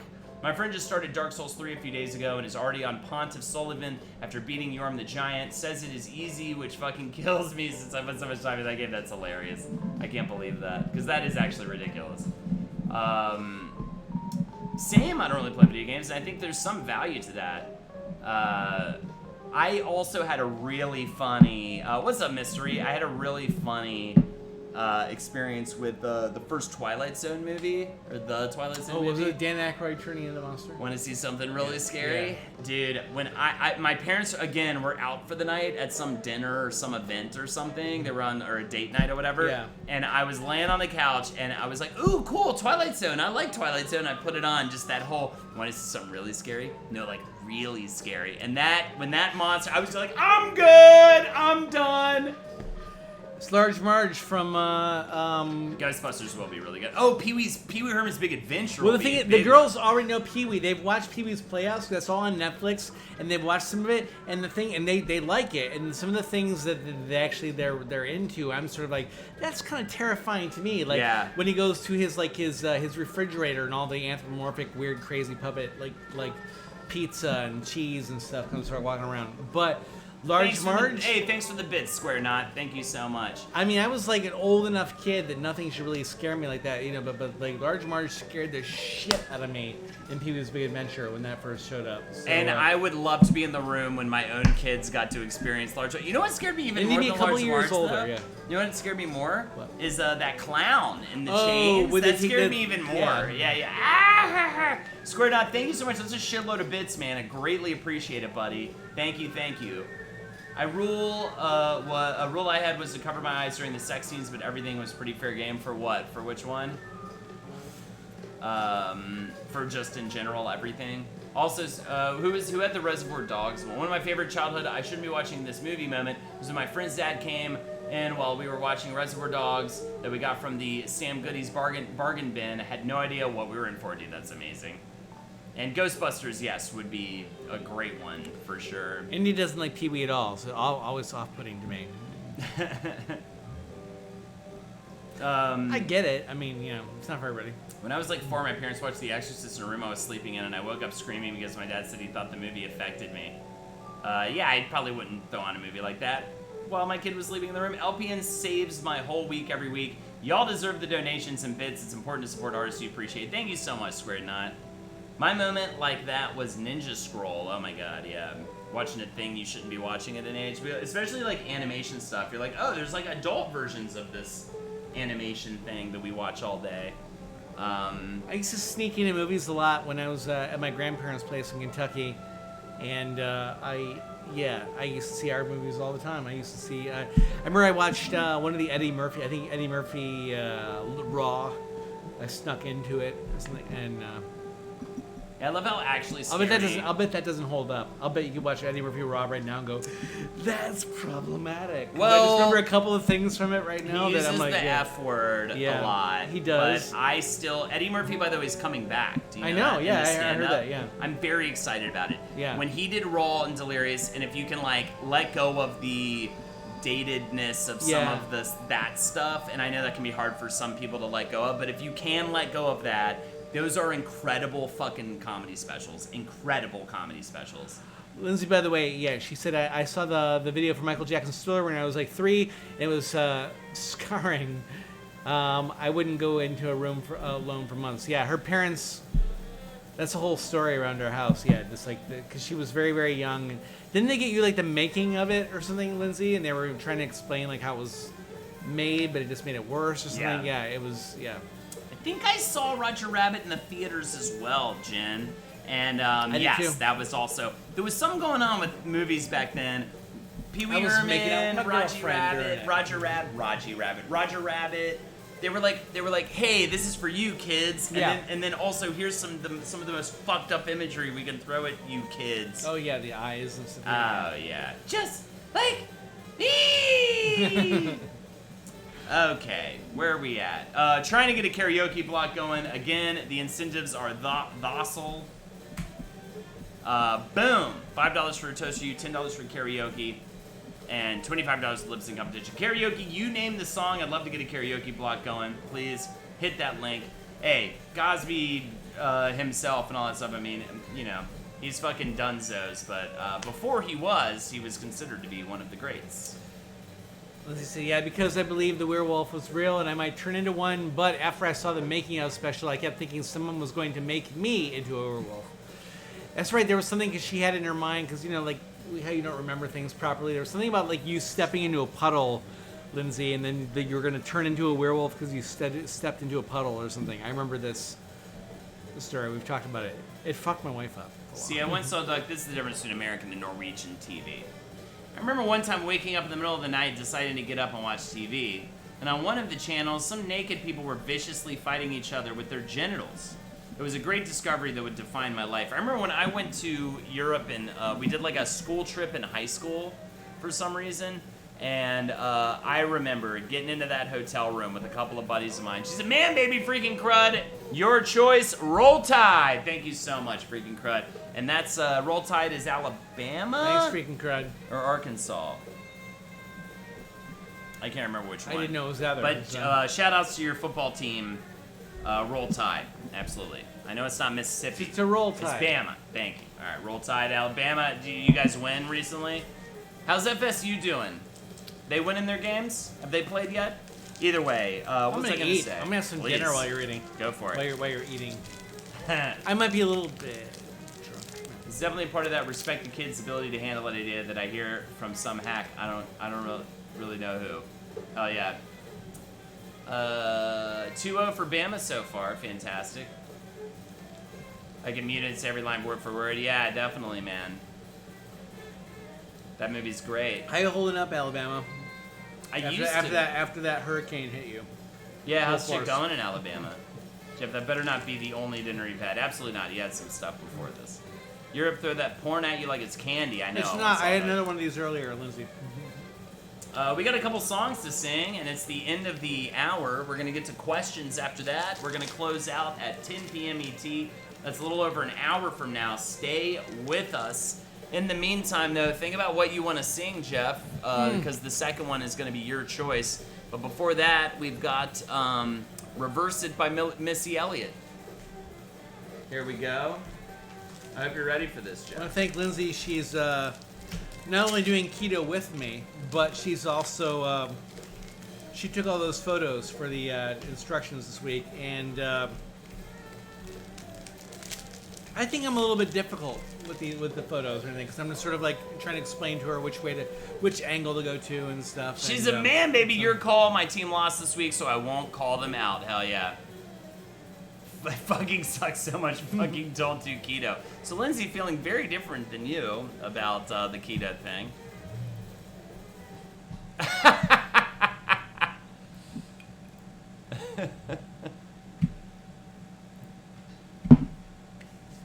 It's reverse it, right? All right, cool. We got it.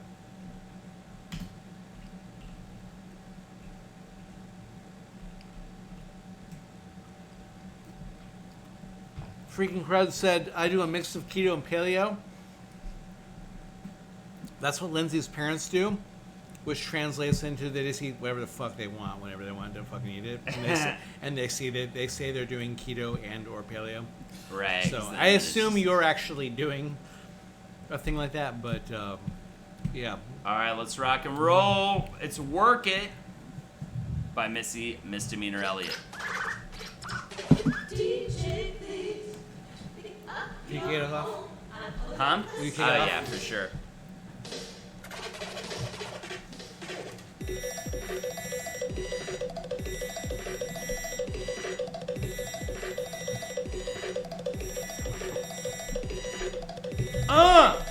I lost my virginity this song. This is a Missy Elliott one-time exclusive. Is it worth it? Let me work it. I put my thing down, flip it, and reverse it. I put my thing down, flip it, and reverse it. I put my thing down, flip it, and reverse it. I give you a big, let me search ya and find out how hard I gotta work ya. I put my thing down, flip it, and reverse it. I put my thing down, flip it, and reverse it. I'd like to get to know ya so I can show ya. Put a hurtin' on ya like I told ya. Give me all your numbers so I can phone ya. Your young girl acting like you're calling me over now. On the bed, lay me on your sofa. Call me before you come, I need to shit my cum. You do, you don't, you do, you won't ya. Go downtown, eat it like a vulture. See my big hips, see my butt and my lips, don't ya? Lost a few pounds in my waist for ya. This is the kind of beat that go ra-ta-ta-ta-ta, ra-ta-ta-ta-ta, ra-ta-ta-ta-ta, ra-ta-ta-ta-ta, blah, blah, blah. Work it out.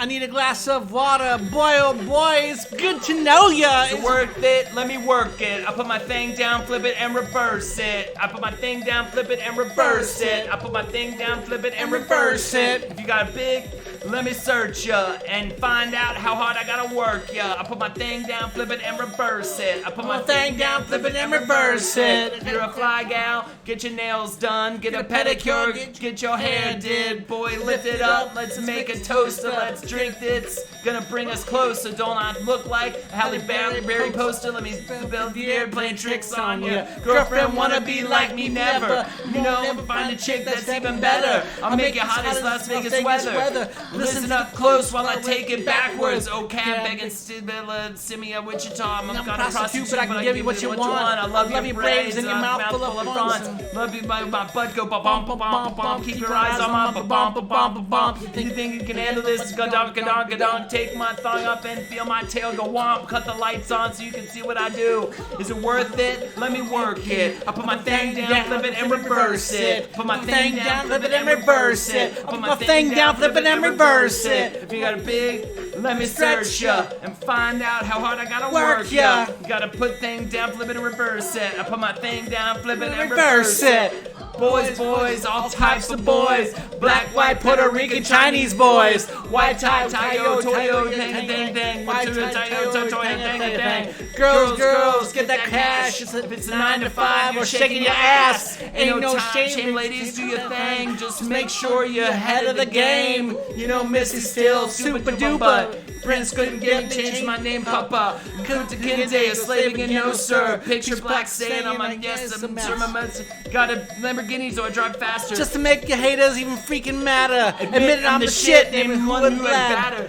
Then I come drop the second to even matter. Why you act dumb like duh. And so you act dumb like duh. As the drummer boy go pum pum pum pum. Give me some of that Cinnabon. Is it worth it? Let me work it. I put my thing down, flip it and reverse it. I put my thing down, flip it and reverse it. I put my thing down, flip it and reverse it. You got a big, let me search ya.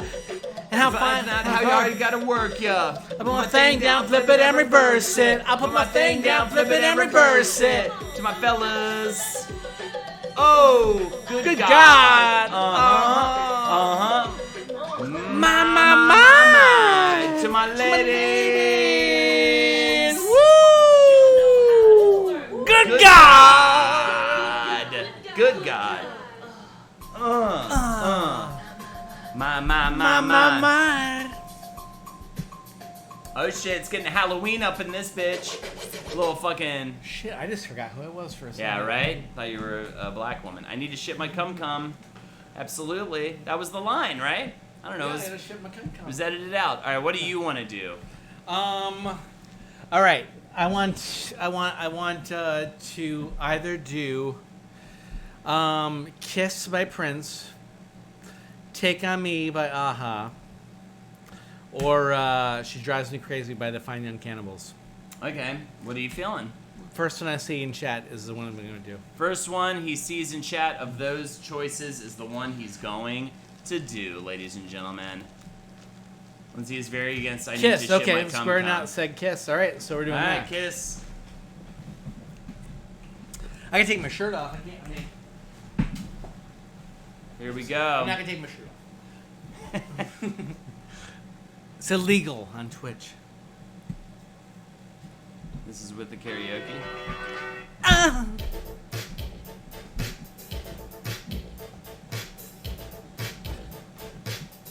Don't have to be beautiful to turn me on. I just need your body, baby, from dusk till dawn. You don't need experience to turn me on. You just leave it all up to me. I'm gonna show you what it's all about. You don't have to be rich to be my girl. You don't have to be cool to rule my world. Ain't no particular sign I'm more compatible with. I just want your extra time and your Cheers.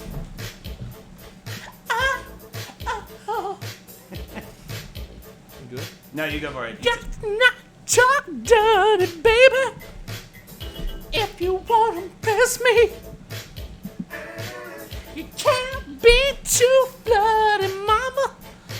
I know how to undress me. I wanna be your fantasy. Maybe you can be mine. You just leave it all up to me. We can have a good time. Yeah. You don't have to be rich to be my girl. You don't have to be cool to rule my world. Ain't no particular sign I'm more compatible with. I just want your extra time and your kiss. Yes. Oh. Women not. Oh, sorry, no, sorry. Yeah, I was too excited. I was feeling the print so much.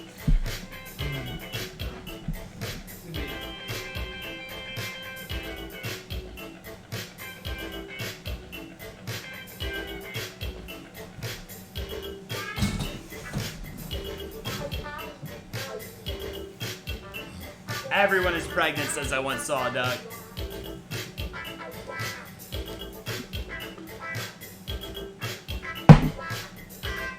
Women not girls rule my world. I said they rule my world. Ha. At your age, not your shoe size, maybe we could do the twirl. You don't have to watch Dynasty to have an attitude. You just leave it all up to me. My love will be your food. Yeah, you don't have to be rich to be my girl. You don't have to be cool to rule my world. Ain't no particular style I'm not compatible with. I just want your extra time and your kiss. Hell yeah, dude. Fantastic. That may have been terrible. That may have been great. I don't give a shit. I had fun. Alright, let's go with Weezer, Buddy Holly. Oh my god, yeah. Let's do it. Thank you, freaking crowd. And Nancy. Actually, can I call an audible? This is my favorite Weezer sing-along song. Sit on my face, Jeff. Any time. Life is nice. It's a bit of a different kind of horny song. And I'll tell you that I love you. This is El Scorcho. Do you know El Scorcho? Oh god, yes. Please. Yeah, Alright, yeah. let's do this. This is my favorite Weezer We're gonna sing-along fuck this. song. This is gonna be Alright. amazing. This is gonna be good. You kick us off though. I did that. whole Sure. song. Yeah, you were great, man. Rock and roll. Goddamn you half Japanese girls. You do it to me every time. Oh, the redhead said she shred the cello, and I'm jello, baby. Sing along at home. You won't talk, won't look, won't think of me. I'm the epitome, a public enemy. Why you wanna go and do me like that? Come down on this street and dance with me. I'm a lot like you, so please, hello, I'm here, I'm waiting. Oh, I think I'd be good for you, and you'd be good for me. I asked you to go to the Green Day concert. You said you never heard of them. How cool is that? So I went to your room and read your diary. Watching grunge leg drop New Jack through a press table. And then my heart stopped listening to Cho-Cho San. Fall in love all over again. Oh, I'm alive like you, so hello, please. Hello, I'm here. I'm waiting. Oh, I think I'd be good for you. And you'd be good for me. How stupid is it? I can't talk about it. I gotta sing about it and make a record. Oh, how stupid is it? Won't you give me a minute? Just come up to me and say hello. How stupid is it? For all I know, you want me to. And maybe you just don't know what to do. Or maybe you're scared to say, I'm falling for you. Ooh, ooh. I can't figure that out. Ooh, ooh. I wish I could get my head out of the sand, 'cause I think we'd make a good team. You would keep my fingernails clean. But that's just a stupid dream that I won't realize, 'cause I can't even look in your eyes without shaking. And I ain't faking. I'll bring home the turkey if you bring home the bacon. I'm alive like you. I'm alive like you. I'm here. I'm waiting. Oh, I think I'd be good for you, and you'd be good for me. I'm alive like you. I'm alive like you. I'm here. I'm waiting. Oh, I think I'd be good for you, and you'd be good for me.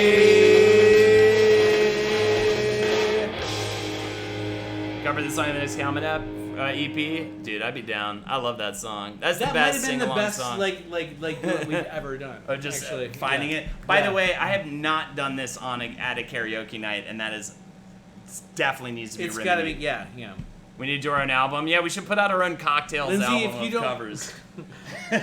Lindsay, if you don't remind me to do that next time we go to karaoke, Yeah, that's such. I'm divorcing you. That's such a good one, because everybody, if you know that song, you were immediately going to be singing along to that. Thank you so much, everyone, for your donations and everything. If you want some more karaoke in a little while, donate right here, or for anything, or even just to say hello and send your thanks.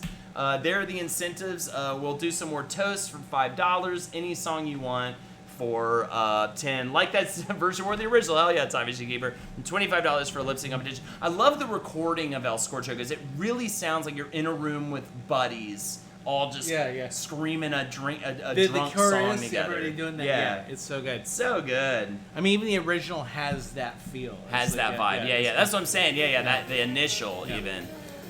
For sure. India said Cocktail and Comment cover Album. 2 things I need in my life. Dude, yeah, we should do a cocktail cover album, man, where we just fucking do these karaoke songs, like release it as like a little playlist or something. Cuomo hates Pinkerton. But it's What? the best. Yeah, well, no, it was a very personal album for Oh, him. I was thinking of like the governor. I was thinking Andrew Cuomo, the governor. I was like, what the fuck is that? That's why you shouldn't. Yeah. Yeah, we all know that story.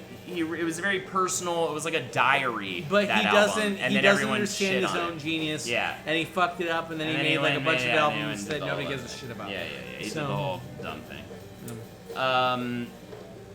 Jeff, Yes. I could use an old fashioned if you wouldn't I'm gonna mind. make Holden an old fashioned. Thank you so much, buddy. Tonight, the drink is rye. That's right, just pure rye, because Jeff's on the keto diet. Here are the ingredients. It's rye is the ingredient of rye. Oh, what's up, Crump? Step 1, finish up whatever you were doing. Step 2, clear your calendar. This is the most important thing. If you have work the next day, it's not going to be good for you. Step 3, remove distractions. Get them in the room. I love, by the way, I just realizing just now, by the way, Jeff, that you're not putting them in the bedroom. You're literally putting them outside of the apartment. My front door. Yeah. Find appropriate drinkware. None of those will do except for one of them. Pick wisely. It's kind of like the Holy Grail moment in Last Crusade, this moment. Approach the nearest source of rye. Freaking crud with the 5. You guys make my Mondays. Waiting on the CockTails cover album. Dude, we should talk about it. We should do it. We owe him a CockTails book. Now we owe him a cover album. I'm so behind on that, the CockTails book, everybody. I promise I'm still doing it. Marry contents of rye bottle to drinking utensil and choose rocks. Choose rocks or make it neat. No judgments, do you? I hate people who are judgy about stuff like that. It's so stupid. Is anyone really judgy about that after their mid-20s? At that, whether you put ice in your shit. I mean, don't put your ice in really expensive scotch, I guess. But even if you did that, I would be like, fine, whatever. Do you? Step 8, evaluate past decisions. Step 9, contemplate future goals. Step 10, drink in the now. And there you go. Very Buddhist of you in that final image, Jeff. By the way, Jeff right now is making, I guess I could probably, can I set this up? I don't even want to do it. It's a little different because I'm making it with rye rather than... True. But he's making me a Jeff Old Fashioned, which I could pull up here. I'll just say a Jeff Old Fashioned is... It is... Actually, I could probably pull this up. Let me see. I'll just do window capture. One of the first drinks we did on this stream. Mm-hmm.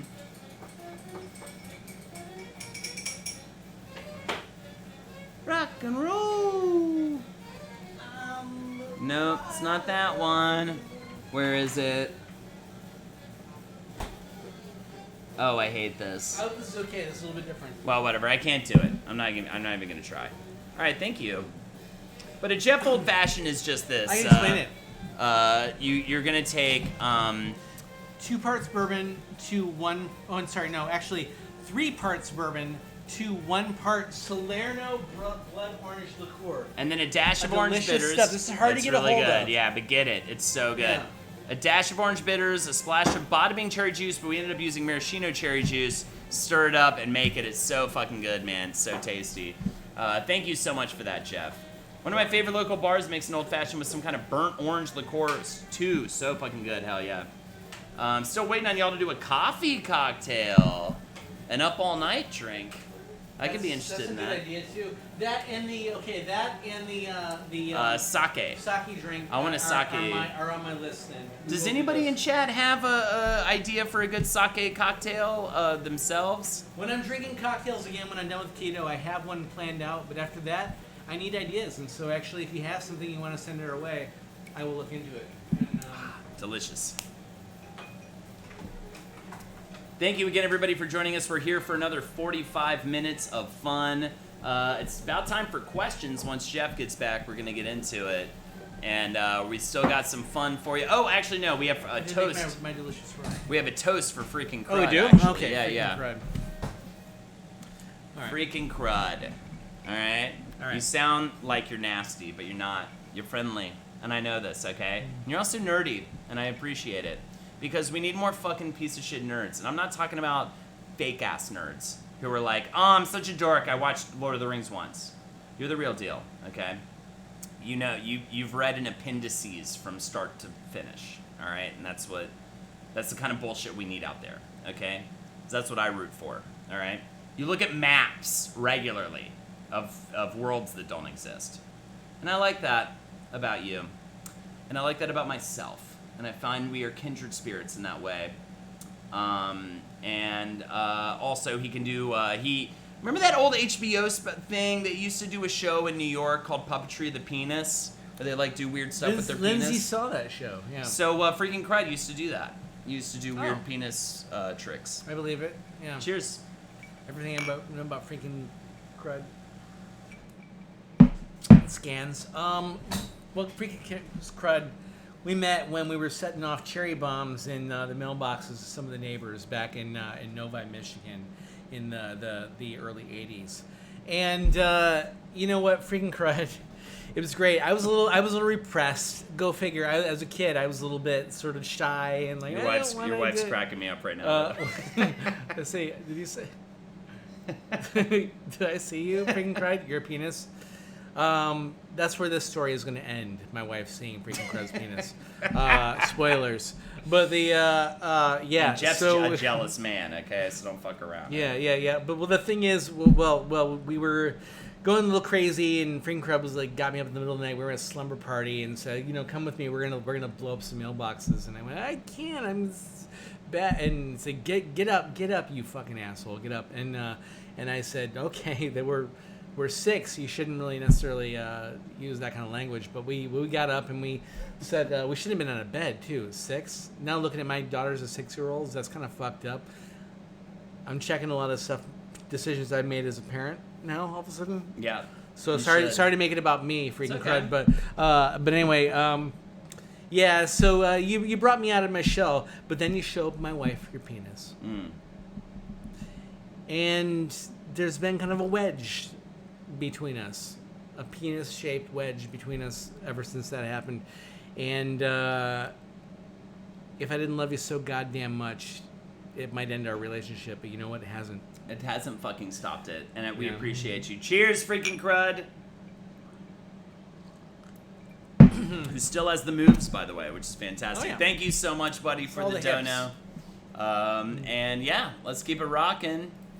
It's a hip to like weight of the head of the penis ratio that you gotta get. Hip to the it's dip. Like, yeah. Also, I don't know if you haven't noticed, but Lexi hasn't come home. Lexi is working on this children's play. Yes, yeah, we're gonna see And that. it's like the home stretch of it. I think is it this weekend? I think it's next weekend.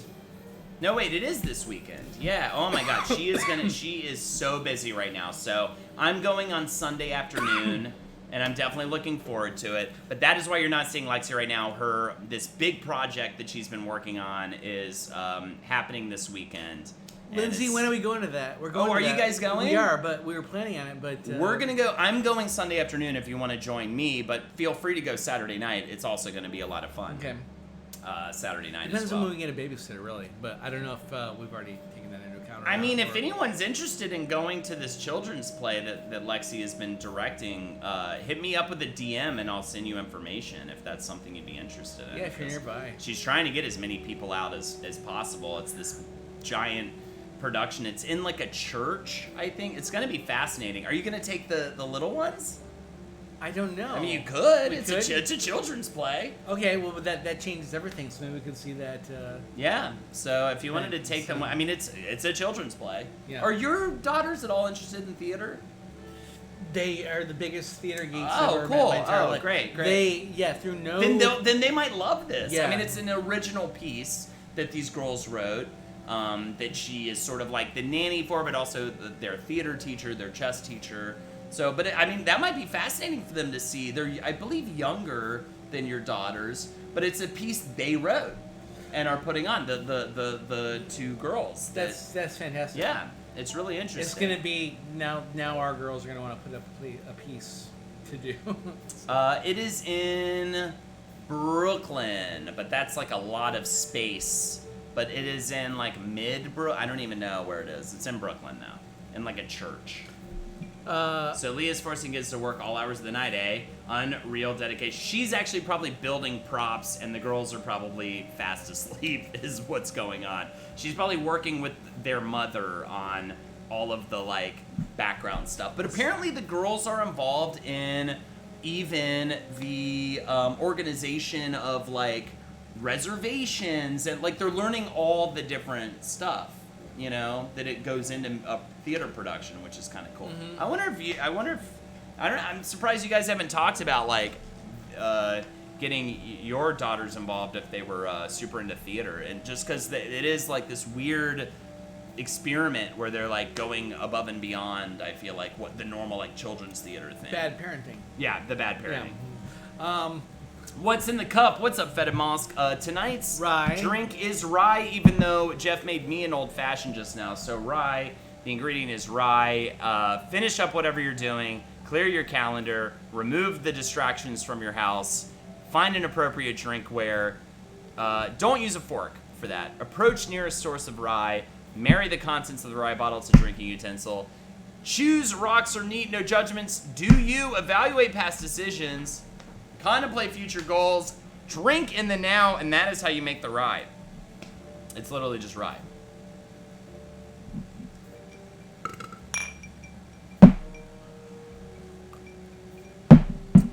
I got nothing more to say. You don't need to find anything else to say because it's time for questions. I only have a few questions, but we're going to pull up the website if I need some more. This is perfect. Are you old-fashioned? Am I old-fashioned? Yeah. In what way? See, Well, it's the ambiguous question. I think I'm going to say no. I think I'm not old-fashioned in the sense that I'm a big gamer and I'm into stuff like that, but I'm old-fashioned in the sense that I love going to just like a jazz club, and you know, I love sitting on a rocking chair on a front porch with a book. Okay, if someone was to say to me like, "Hey, what's your ideal vacation right now?" A mountain cottage with a bunch of board games and a book and maybe some movies I really want to see, and quiet and peace. You know what I mean? As long as it's not old-fashioned, where it's like, hey, back when it was kind of cool to be racist, and no, not at all. Of course. Yeah. Does anyone else think it was cool to be racist in chat? And that's what makes them old-fashioned. I really love old-timey music and old-timey feel. You know, a little bit.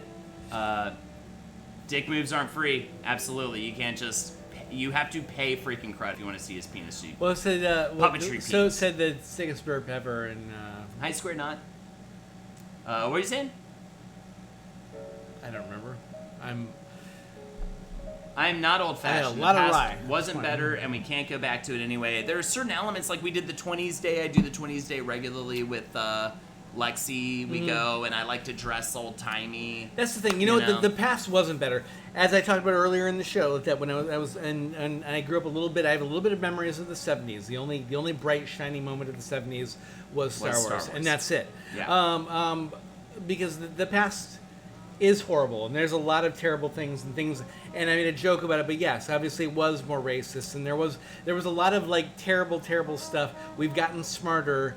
It's the Flynn effect. We're getting smarter as generations go on, but there was some good stuff in the past. There were some good things. There was some good music. There was some good art. There was some good architecture. Sure. There were some good things that actually happened. We can celebrate those things without saying it's a celebration of the virtual caste system that we had at the time, or slavery. But you don't miss. We can say we don't miss that part. That the color of your skin allowed you to like own other people. You don't miss that at all. You don't think that was a fun thing at all? No, I'm good without that. I'm hard pass. McManwich, what's happening, buddy? In honor of McManwich showing up in the stream, let's say his name really slow. McManwich. Welcome, buddy. I'm glad to see you here. I live in a small town. I used to want it to grow, so my poverty value would rise. As I get older, I want the old-fashioned look and country feel to the town. I love an old cottage. I love like an old-timey. That's where I'm old-fashioned. I love to like just, and I also miss when things were slower and we weren't bombarded with information and ideas and people's voices and people's opinions, and we just sat quietly in a room and had a simple conversation about. I like to ride my horse to the old town road. Absolutely, I do love that. I definitely till I can't no more. Till I cannot fucking even be on the horse anymore. McManwich is having one. I'm also not a futurist either. Like the past has neat stuff we can learn and take from it. Absolutely. All right, here we go. But apply it to the future. I like to be Steve McQueen and Bullet, but I'm not old-fashioned. Absolutely. This is a good one. This is one I think everybody has, unless you're.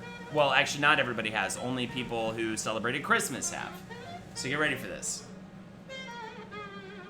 Oh, also, I love the song, I'm old-fashioned, and I don't mind it. It's this old jazz standard, and I, like, connect with it. My heart feels it a little bit. Yeah. 'Cause I do like the idea of being a little old-fashioned. You know what I mean? Well, there's certain things that even, like, in my brain, that I like. I like chivalry and, you know. I mean, I like fantasy more than sci-fi. I'll say that right now. Yeah. I'm way more into fantasy than sci-fi. I think I'm 50-50 with them. My question to you is this. I meant to ask this earlier because you saw the original Star Wars trilogy. Did you see Blade Runner in the theater? No. Really? Did you not know about it at all? Well, I was too young, I think, a little bit actually. Right. For even though that was later than Star it Wars, was, but it was younger it was still than. pretty. Yeah. I Right. knew about it, but I Do saw. you remember that summer though? Because that was one of the biggest summers in movies ever. I feel like I do. I mean, I definitely remember Blade Runner being out. And What that was about like a thing. Jaws? Did you see Jaws in the theater? This might shock you. I was a little bit of a scaredy kid. Of course, I too. I didn't get into I- horror until yeah. college. I was Yeah. terrified of horror films Yeah. until college. So yeah, it was. I think it was college when I saw Jaws. To be honest. Down with Jeff, keep chivalry alive. Absolutely. Cyberpunk looks like it's going to be fun. So is Totally. he down with Jeff? What? Yeah, he says down with Jeff. Absolutely. Freaking crud, but he can do Oh, tricks. down with Jeff. I thought Oh, he's down with Jeff. Like All down right. with Jeff. But lest I'm you for chivalry, not yeah. forget that Yeah. he did weird tricks with his penis, and Lindsay was in Yeah. a weird theater and saw it. Okay, so remember that part of it. That's all right. I like futurism because I want one of them carbon fiber kidneys. Absolutely. I'm back, babies. What's up, Mystery? How you doing, man? The weird thing is like if I could use, Playing pool? I would love a holodeck with a futuristic technology, but I'd like to use it to create Downton Abbey, so I could go back to Yeah, Downton. So like, man. I want the two. That'd be fun. So excited for the Downton Abbey movie. Just want to say it. Jeff, we've been talking about your childhood a lot. I want to talk about everybody's childhood right now. How did you find out that Santa isn't real? How did you find out that Santa isn't real? I remember I believed in Santa way too late in life. I was way too old to be still... Because it wasn't I really thought Santa was real. I was just, like, in denial. Because I just didn't want to grow up. And I Yeah. still have a complex where I feel like I don't want to grow up. Yeah. I feel like that's a big part of my personality and, like, why I'm in doing what I'm doing right now. I'm with you. I was way too late for me too. And I remember it was my brother. I was in the car with him. He was driving me home from school. And he was just like, you know he's not real, right? Santa's not real. Mm-hmm. And I was just like, sighed really hard. And I was just like, yeah. Because I did know. But I didn't want to, like, I still like to pretend that he was. You know what I mean? I was like, I know. There's no magic in the world. You know what I mean? What about you, Jeff? It was for me. And chat, please put your answers I in don't chat. remember. We've seen a couple of them already, but a couple of them are popping up. I mean, already. The moment I remember, I don't remember where I was, why I was there, or who this woman was, but I was in somebody's house, and she had a kid younger than me, and we're talking about Santa, and she. And this woman's kid was like in the room and talking about Christmas, and I said, "Do you believe in Santa?" I believed in Santa, but I knew some kids didn't, and so I was like, yeah, right, we believe in Santa, and I said, "Do you believe in Santa?" And this woman went, "Yes, he does, and he's gonna keep believing in Santa." It was something like that where he was like, "Yes, that's the way it's gonna stay."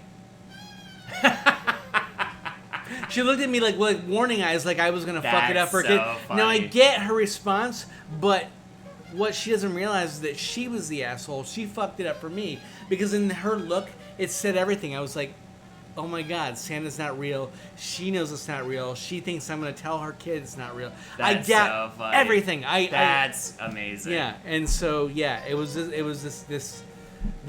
And it's woman also a little embarrassing because who's like not even a that, horrible that person. by She was far trying to you protect her were kid. supposed to be like of the age where you definitely knew and Yeah. you were, so you had to kind of like fall suit.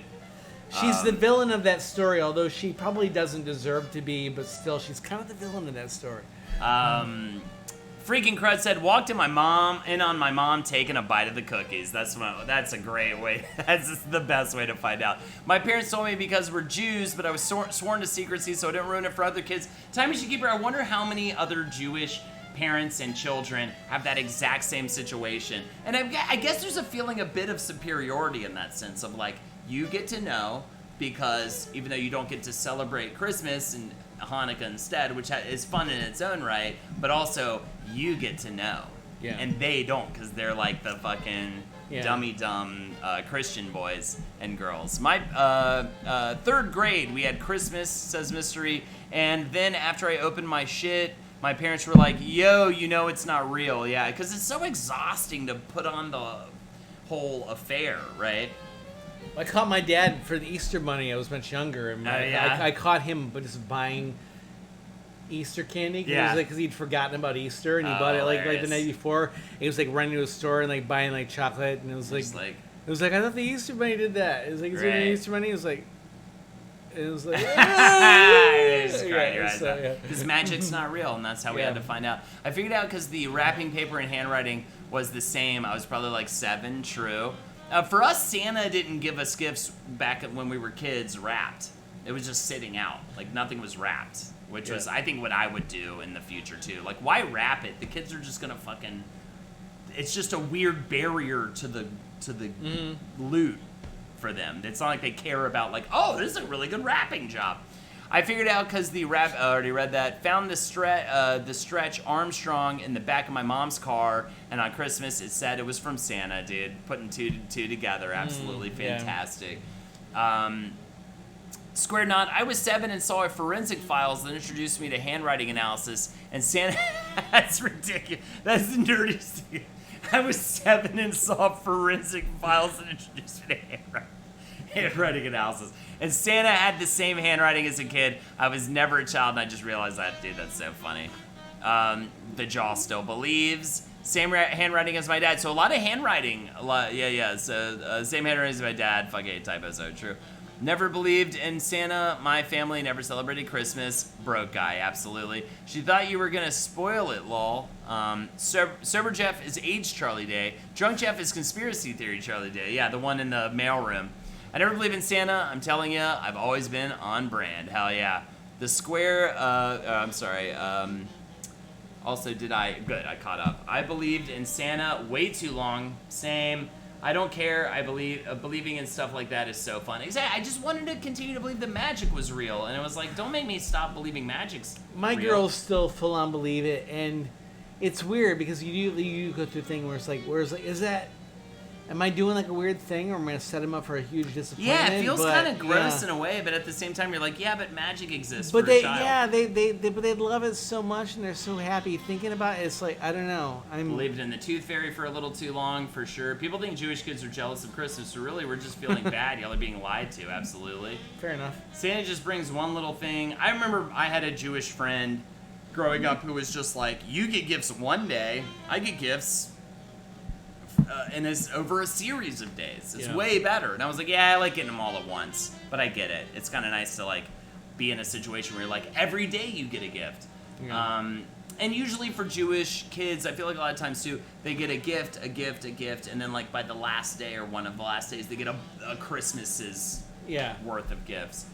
Santa went away when my gifts started coming unwrapped and when I asked my parents for stuff while shopping, absolutely. The Tooth Fairy is real, guys. I lost a tooth, never told anyone. I got $20 for my tooth. So it was silver, and I looked like a SoundCloud rapper as a kid. My mouth was full of silver teeth. Amazing. I definitely learned about how to be better at hiding it from my kid sister from my experience. Oh, hell yeah. I don't know if I ever really did believe, but magic does exist. It was when I woke up to see a Batman animated series tent set up in my living room and the old 40s Batman serials on TV. Hell yeah. Magic just changed after Santa was outed for me. Made me realize I had to make it myself. Totally. Fetid mollusk. Nice. I love playing Santa, says I don't really play video games. Fantastic.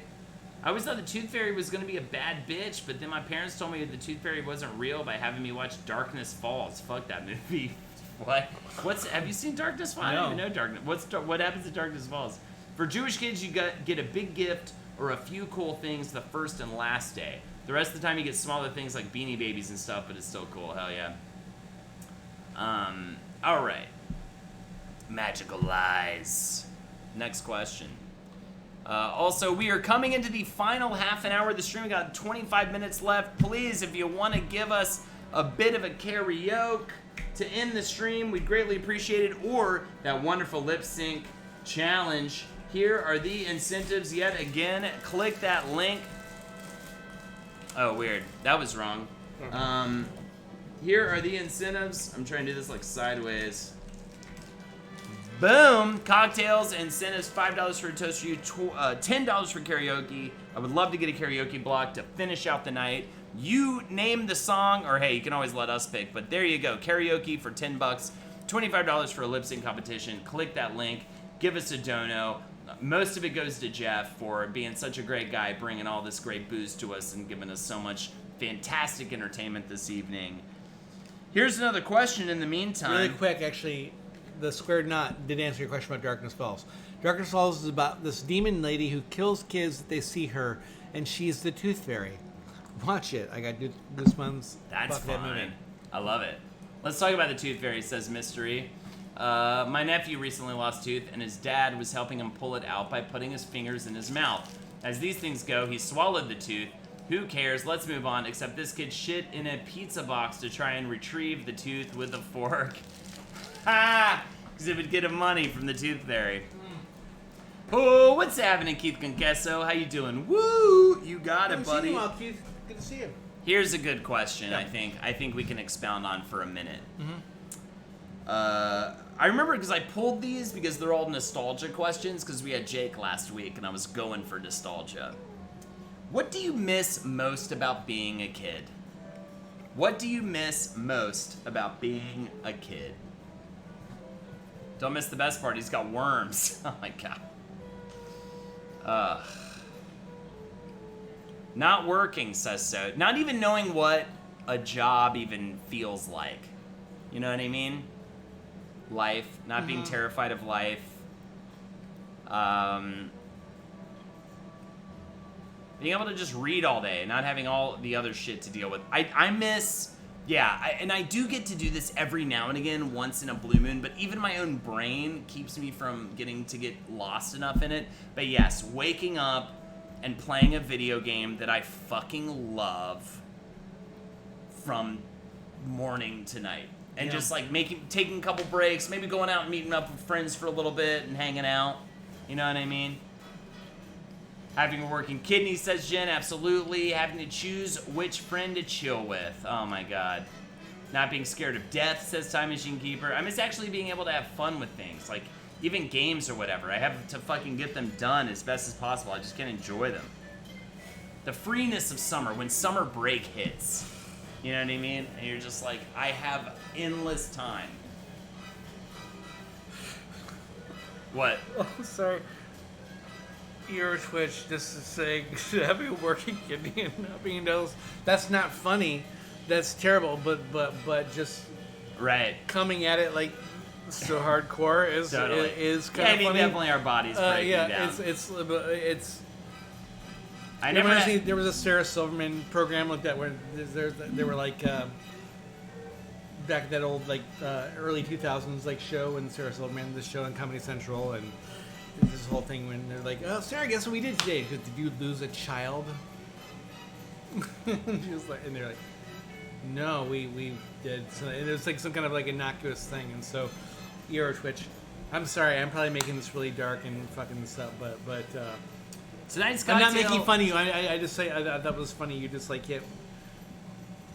I'm gonna shut up. I'm gonna shut up now. No, I get Sorry, what you're saying. It's so jarring. It's like okay. Yeah. Tonight's I love you, cocktail Empress. is Sorry. rye, and the ingredient is rye, and that's the drink.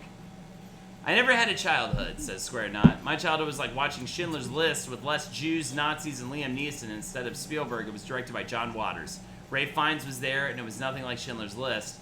I don't know what I'm talking about. I'm sorry. I have no... Square Knot, what happened? Did you grow up in like a trailer park where with horrible oppression? Scheduled TV programming and Kool-Aid or some shit, absolutely. What else we got? I missed the moment before I watched RoboCop. Oh my god. Yeah, seeing all those movies for the first time. So I feel like you never get... Like, you'll get to see masterpiece films again. Yeah. Remember when you were a kid and... Got to see Star Wars for the first time. Yeah, the world of film was just so wide open. And then the moment you realize you loved movies and getting to see, like, masterpiece films that you'll never get to see again for the first time. But you got to see them, at least for me, I remember, like, in middle and high school, I got to see, like, masterwork films, one after the other, for weeks on end. Because there were so many of them that I had never seen before. I mean, we're talking Jaws, Do the Right Thing, Pulp Fiction, fucking Godfather, whatever it is. I mean, there's a million of them, and then you see the shit of them, and you can still see great masterpiece films, but back when it was like, your mind was getting blown every other movie because you just were so young and you hadn't seen everything. By the way, Gaming Fishman said Drunk Jeff is best Jeff. How do we encapsulate the best parts of Drunk Jeff into a job interview, so I can get. If We'll you get figure it, that man. out, let me Just know. get drunk before your job interview. And it's not, and also don't insult friends of mine on Twitch, like ER Twitch. I miss playing video games as a child, sundown to sunup. Yeah, it really was like its own. Oh, hilarious! Coming from I don't really play video games. It really was its own thing that I even can't do now because I just have too much anxiety or whatever it is. Like I feel like I can't just do nothing all day, or I feel bad for it. You know, even if I have a day off. Yeah. Like I'll be like, I should do something. I should work out. I should, you know what I mean? She's a man baby with a 10 from Baku Ryusan Starship. We built this city. You got it, Oh dude. yeah, we got that. Hell yeah, man. Drink during the interview, absolutely. I would love if during more job interviews they were like, do you want a drink? Because I know this is stressful. Have a beer. My do you want a God, beer? yeah. How cool would that be? I'm not gonna lie. Did anyone else have a crazy feeling watching the Hunger Games when they did the countdown at the cornucopia? Yeah. That was a crazy feeling during that part. Man, remember Hunger Games? Shit was great. Waterworld for the first time as well. I remember I was in Waterworld with a friend who was being uncomfortably too loud when things would happen. He'd go like, woo-hoo! Like really loud. And I was like, buddy, and it was like a friend I wasn't like super close with, you know what I mean? But I was like, it was like so uncomfortable. I missed the Hunger Games one. Is that I have strong thoughts on Hunger Games. Yeah, what do you think? Well, the thing is, You don't I haven't fucking like seen all. No, I haven't seen all the movies. I saw the first 2 movies and I really liked them. I read the first 2 books. I really liked them. I read the 3rd book. I liked it up to a certain point, but I feel like they missed, like we as the audience missed the entire ending. It's like, it's like she shot the arrow at that, whatever that present woman is thing, and then it, like she wakes up from like a delirious state. I'm like, it'd be like if, like in Harry Potter, Harry's like at the Battle of Hogwarts at the end of the 7th book or something. It's like, oh, he just blacks out. Like as a bit of rubble hits him, he blacks out, and then like he wakes up, in the hospital wing 2 months later, and they're like, he gets a letter from Ron saying, "Oh yeah, everything worked out. Yeah, they found Voldemort dead in a hallway. Yeah. It was cool. Yeah, so everything's there good was a now, lot of weird and stuff like that. Yeah, good luck, Harry. Yeah, thanks for being helpful. Yeah. It's like that's what I felt like the end of the Hunger give Games us the novel ending. was. Yeah, It was do like, it actually. Do it. Yeah, it yeah. Show, don't I hated tell. the end of show, don't tell. yeah. I mean, it's classic. Yeah. Like, come on, it's the classic blunder. Totally. I miss going to my dad's house because the movies were different. At my mom's house, I was exposed to things like Trigger Effect, Copycat, Malice, Legends of the Fall. My dad's house, it was like Bubba Hotep, Hear No Evil, See No Evil. It was always exciting because dad movies always blew my mind. It wasn't just dramatic cinema. It was fucking movies. Hell yeah, that's awesome. I was gonna bring up Harry literally dying in the ending and then waking up, but at least he played into it, yeah. Well, they explained it more in the book that why that was able to happen. Actually, I need to go back and watch he Battle literally Royale. had to die. Yeah, so. I need to go back and watch Battle Royale. Quentin Tarantino said that Battle Royale, the Japanese... Till the last horror clocks. Did you see Battle Royale?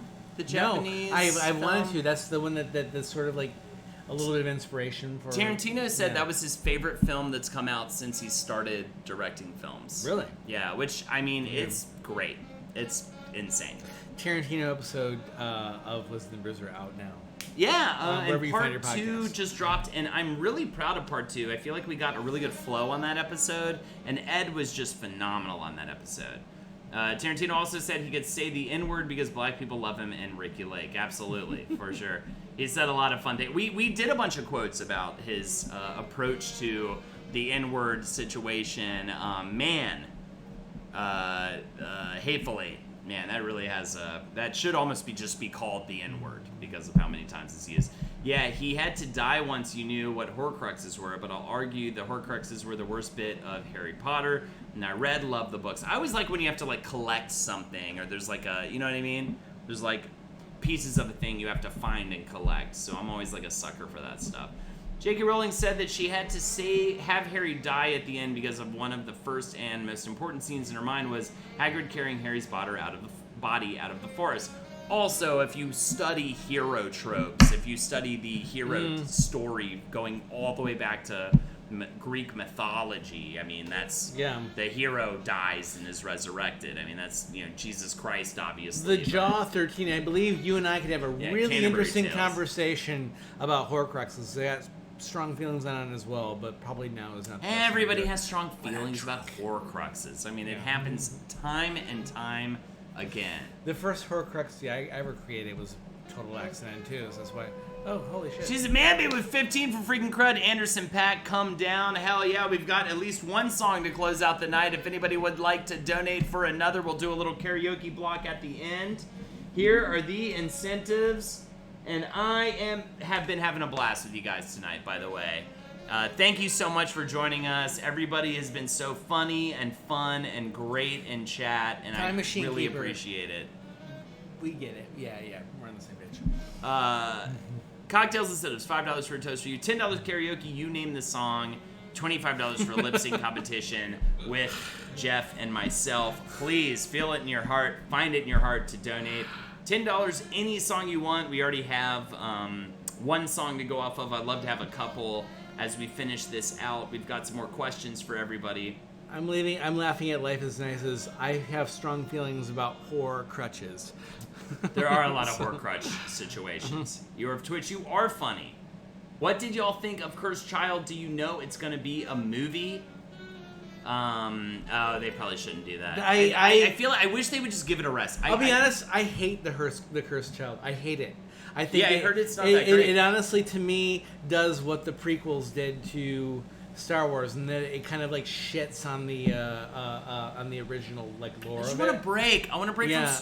I want to break from Star Wars. I want to break from superheroes, and I want to break from Harry Potter. I want them. I love them to go all, off and I just. I want 5 years off. Give me 5 fucking years off.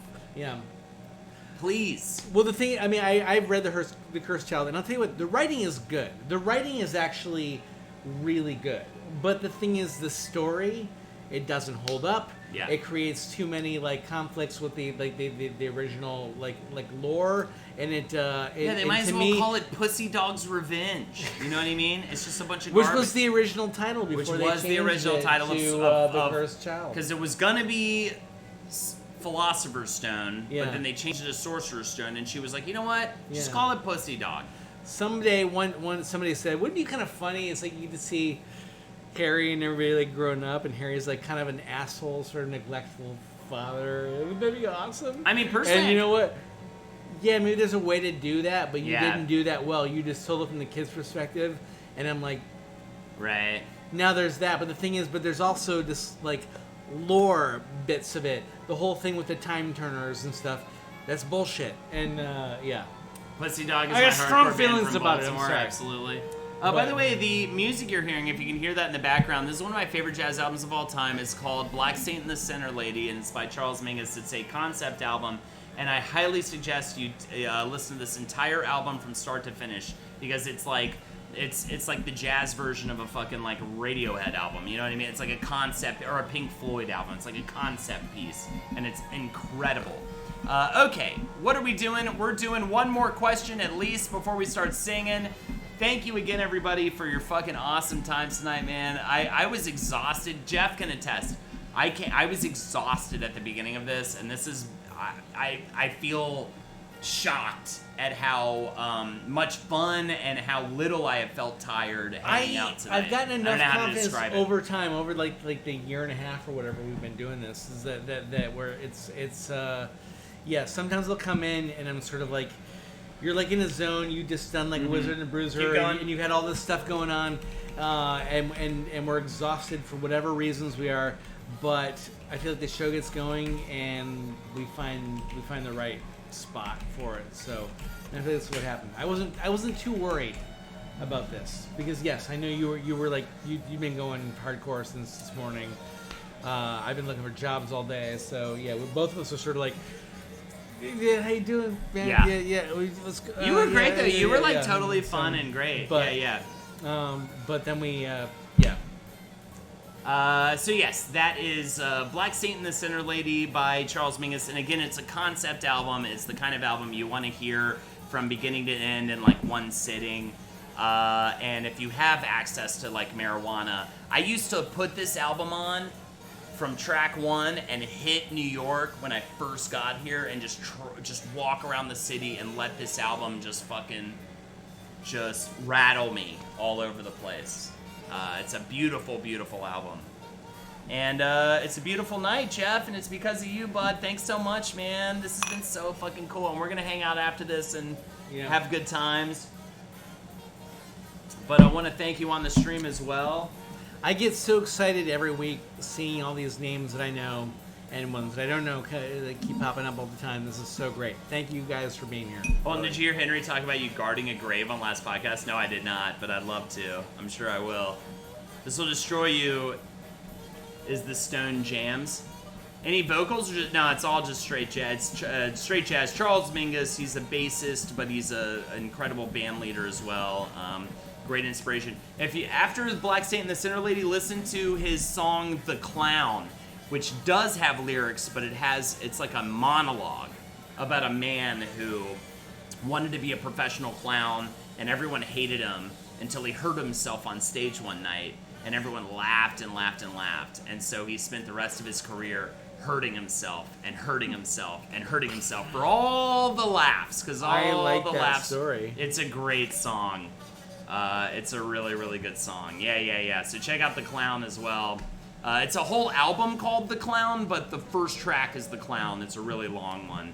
Definitely get into Mingus. I would love to turn a bunch of people on to Mingus. If I lived in NYC, I'd just play Bernard Herrmann's score of Taxi Driver. 100%. Great one to go to. I listened to a lot of Wu-Tang when I got here as well. I listened to a lot of like Raekwon the Chef's album, his first album, Only Built for Cuban Links.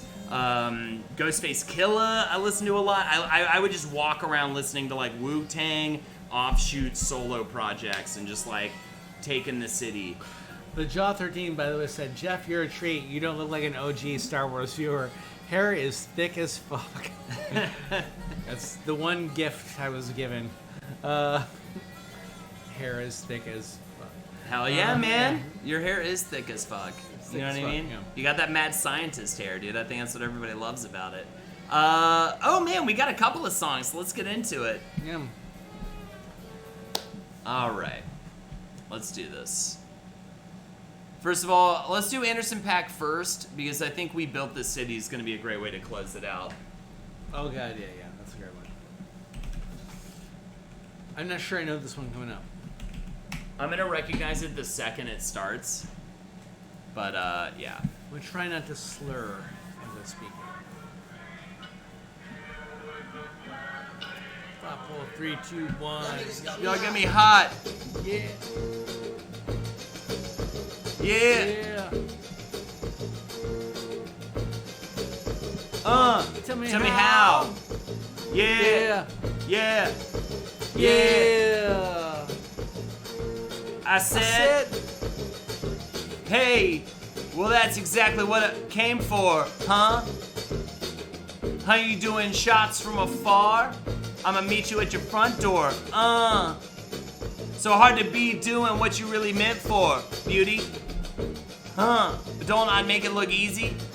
Don't I make it look good? Hey, now you drank up all my liquor. Come on, what am I supposed to do now? And you talking all that shit? Now come on, you're gonna have to back it up if I get too high now, sugar, come on. I might never come down, I might never come down, I might never come down. Never come down. Let me get down. You might not ever come down now. Let me get down. You might not never come down. Wanna get down. You might never ever come down. It took you long to get this high off the ground. Don't run, just stay a while. Come on, can't beat it with a big bat though. Can see her with this pitch black blood. Let me get these bitches off. Let me get full skull. Hold up, fuck. Let me take another picture. Let me pull in pre-show. Whoa, cool beans. That's a whole lot of reefer. Let me keep it with the pre-roll. You drank up all my liquor. Come on. What am I supposed to do now? And you talking all that shit? Now come on, you're gonna have to back it up if I get too high now. Sugar, come on, I might never come down. I might never come down. You know, I might never come down. Let me get down. Let me get down. You might never come down now. Wanna get down? You might not never come down. Let me get down. Let me get down. You might never come down. Ever come down. It took too long to get this high off the ground. Don't run. Just stay a while. You might never ever come down. I gotta shit my cum. It took too long to get Gotta this shit high my off the ground. Gotta Don't run, shit on just my stay a cum. while. Gotta shit on my cum and my cummy cum. You should listen to Anderson .Paak. It's very good stuff. I spent actually. most of that song in a panic, trying to read like the words, try to keep up with it. But was that about rape? Was there some kind of like sexual assault taking place in there? I'm so sorry. Sometimes songs are about rape, Yeah, Jeff, yeah. and you gotta be fucking cool with it, okay? Don't like call the police or whatever. Just sing the song. All right, here we go. This next song is called "Shit in My Cum Cum" by Starship. Okay, and this one goes out to Lindsay. Again, it's called "Shit in My Cum Cum," and it's for Lindsay, Jeff's wife. Okay. This. Okay. Yeah, we just shut up. This Shit in my cum. cum. We're gonna fuck this up, man. We're so drunk. No, I got. Built this city. We built this city on rock and roll. Built this city. We built this city on rock and roll. We built this fucking shit on my cum cum. Shit on my cum cum.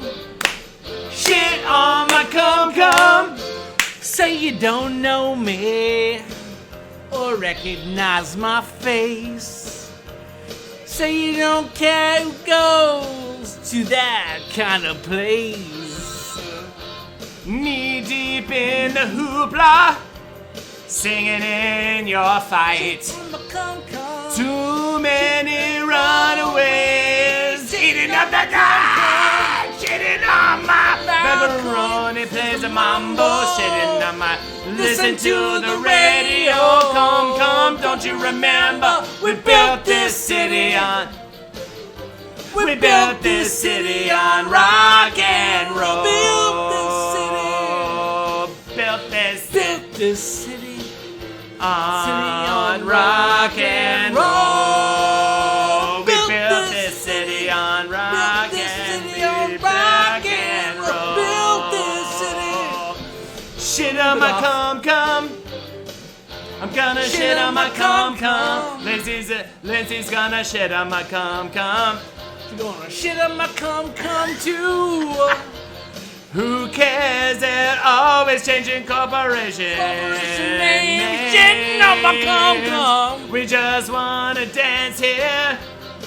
Someone stole the stage. They call us irresponsible. Ride us off the page. Macaroni plays the mambo.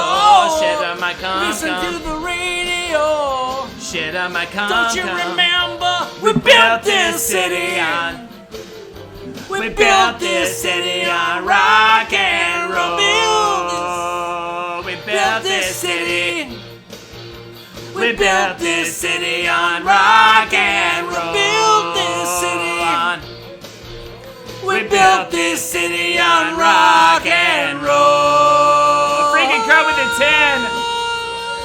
Thank you so much. It's just another Sunday. Come.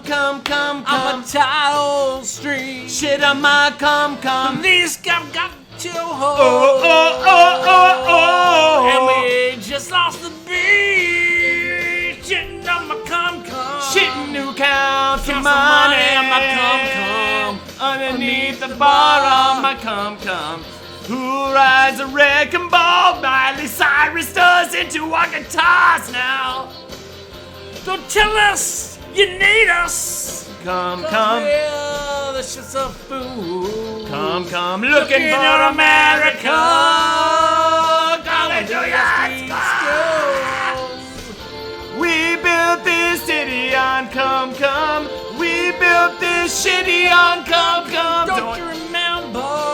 Don't you remember?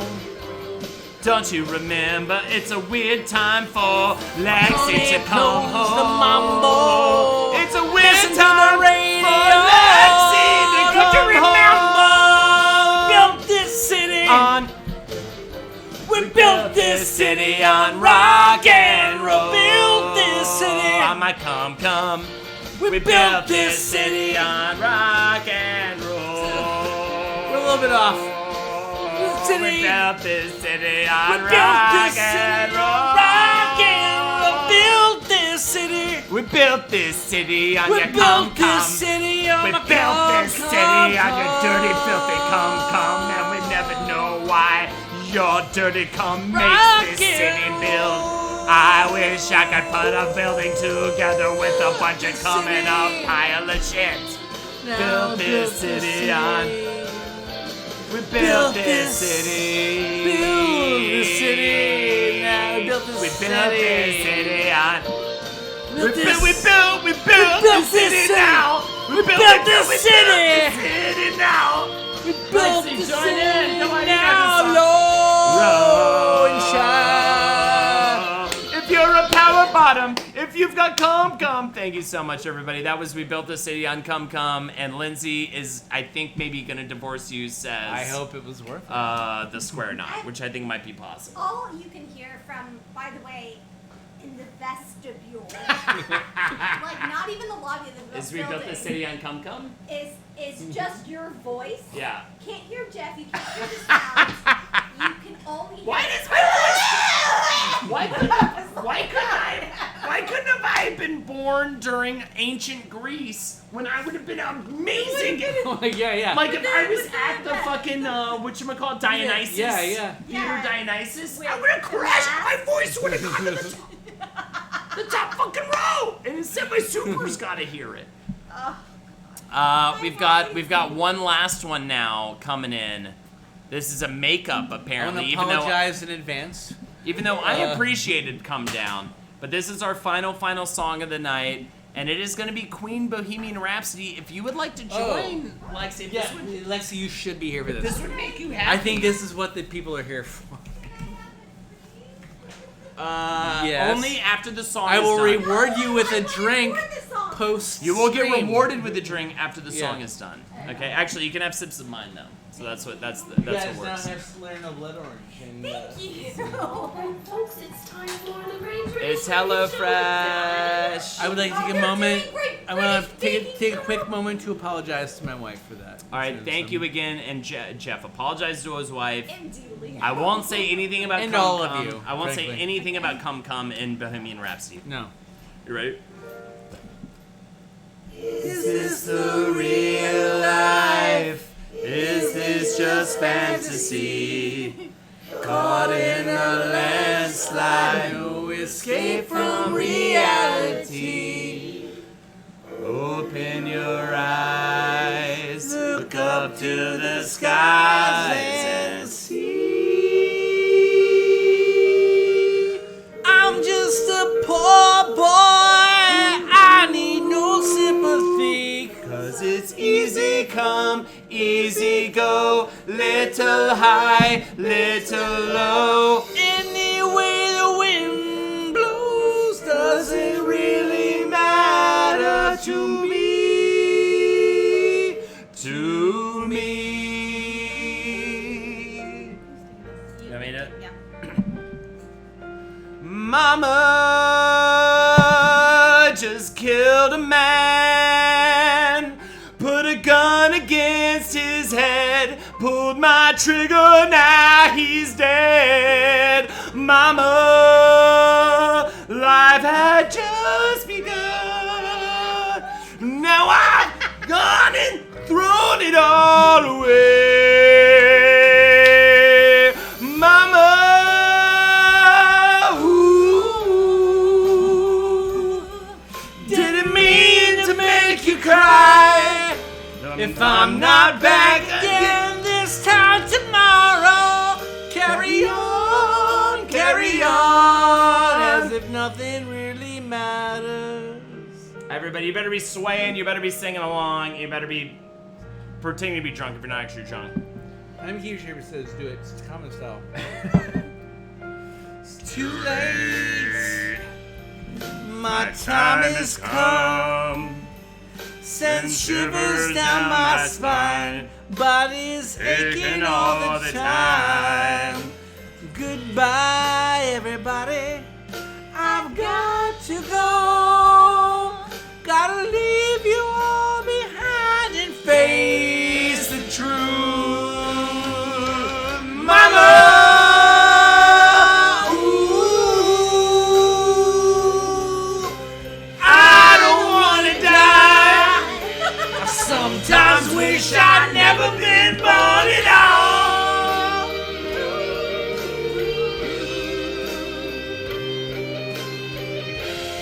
You're the most understanding neighbors of all. I don't know if they do understand. I don't think anyone likes the Sue lives in this building. Except for our super, but that's the only one that matters. Super likes us. Because she screams at her kids. All day.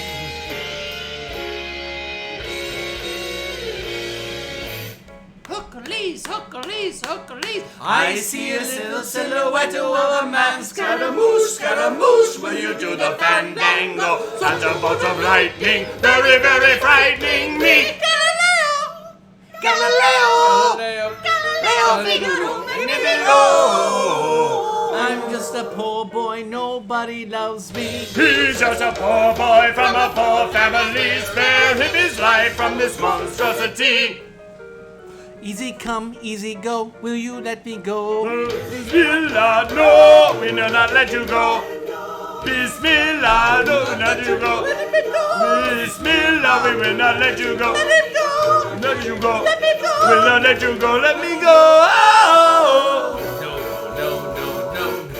Oh, mamma mia, mamma mia. Mamma mia, let me go. The hours above as the devil of the side for me. For me. For me.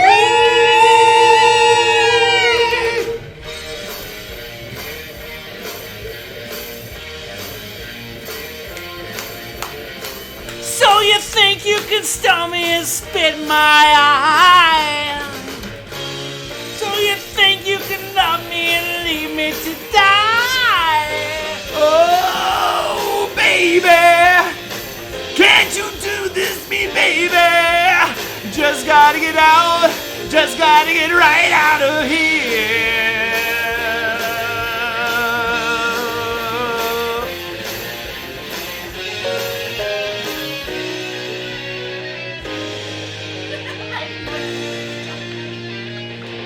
Right in the worst time, absolutely.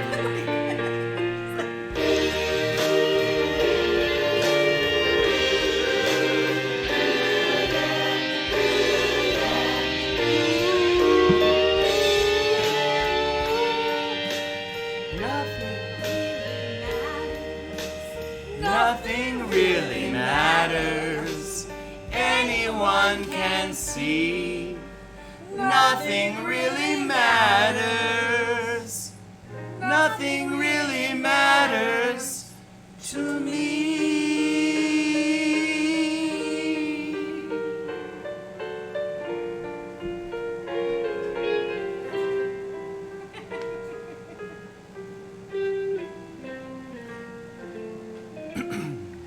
Anyway, the wind blows.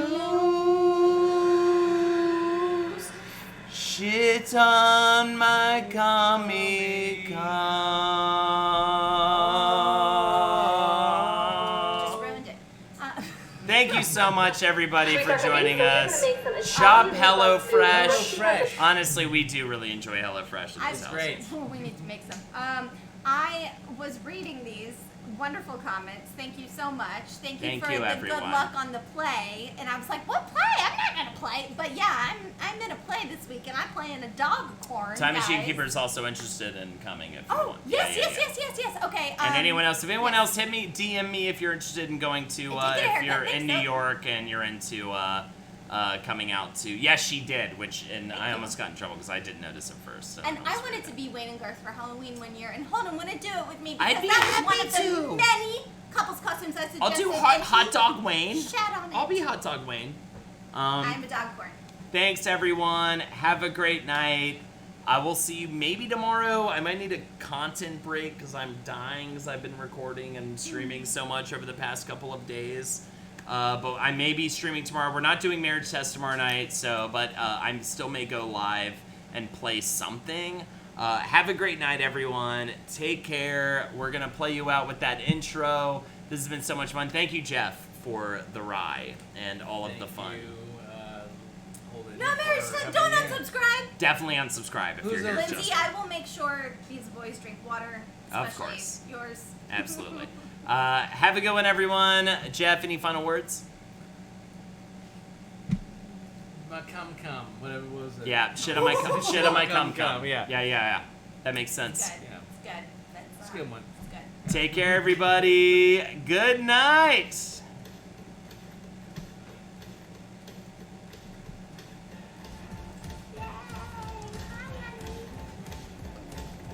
Don't get too excited. We have to sing it.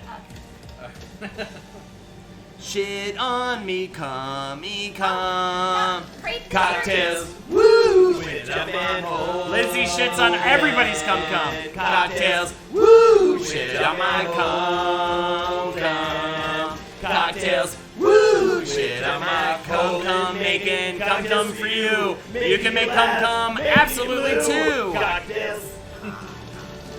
Cocktails. Woo! Shit up and hole. Cocktails. Woo! Shit up my cum. With cum. Good night, everybody.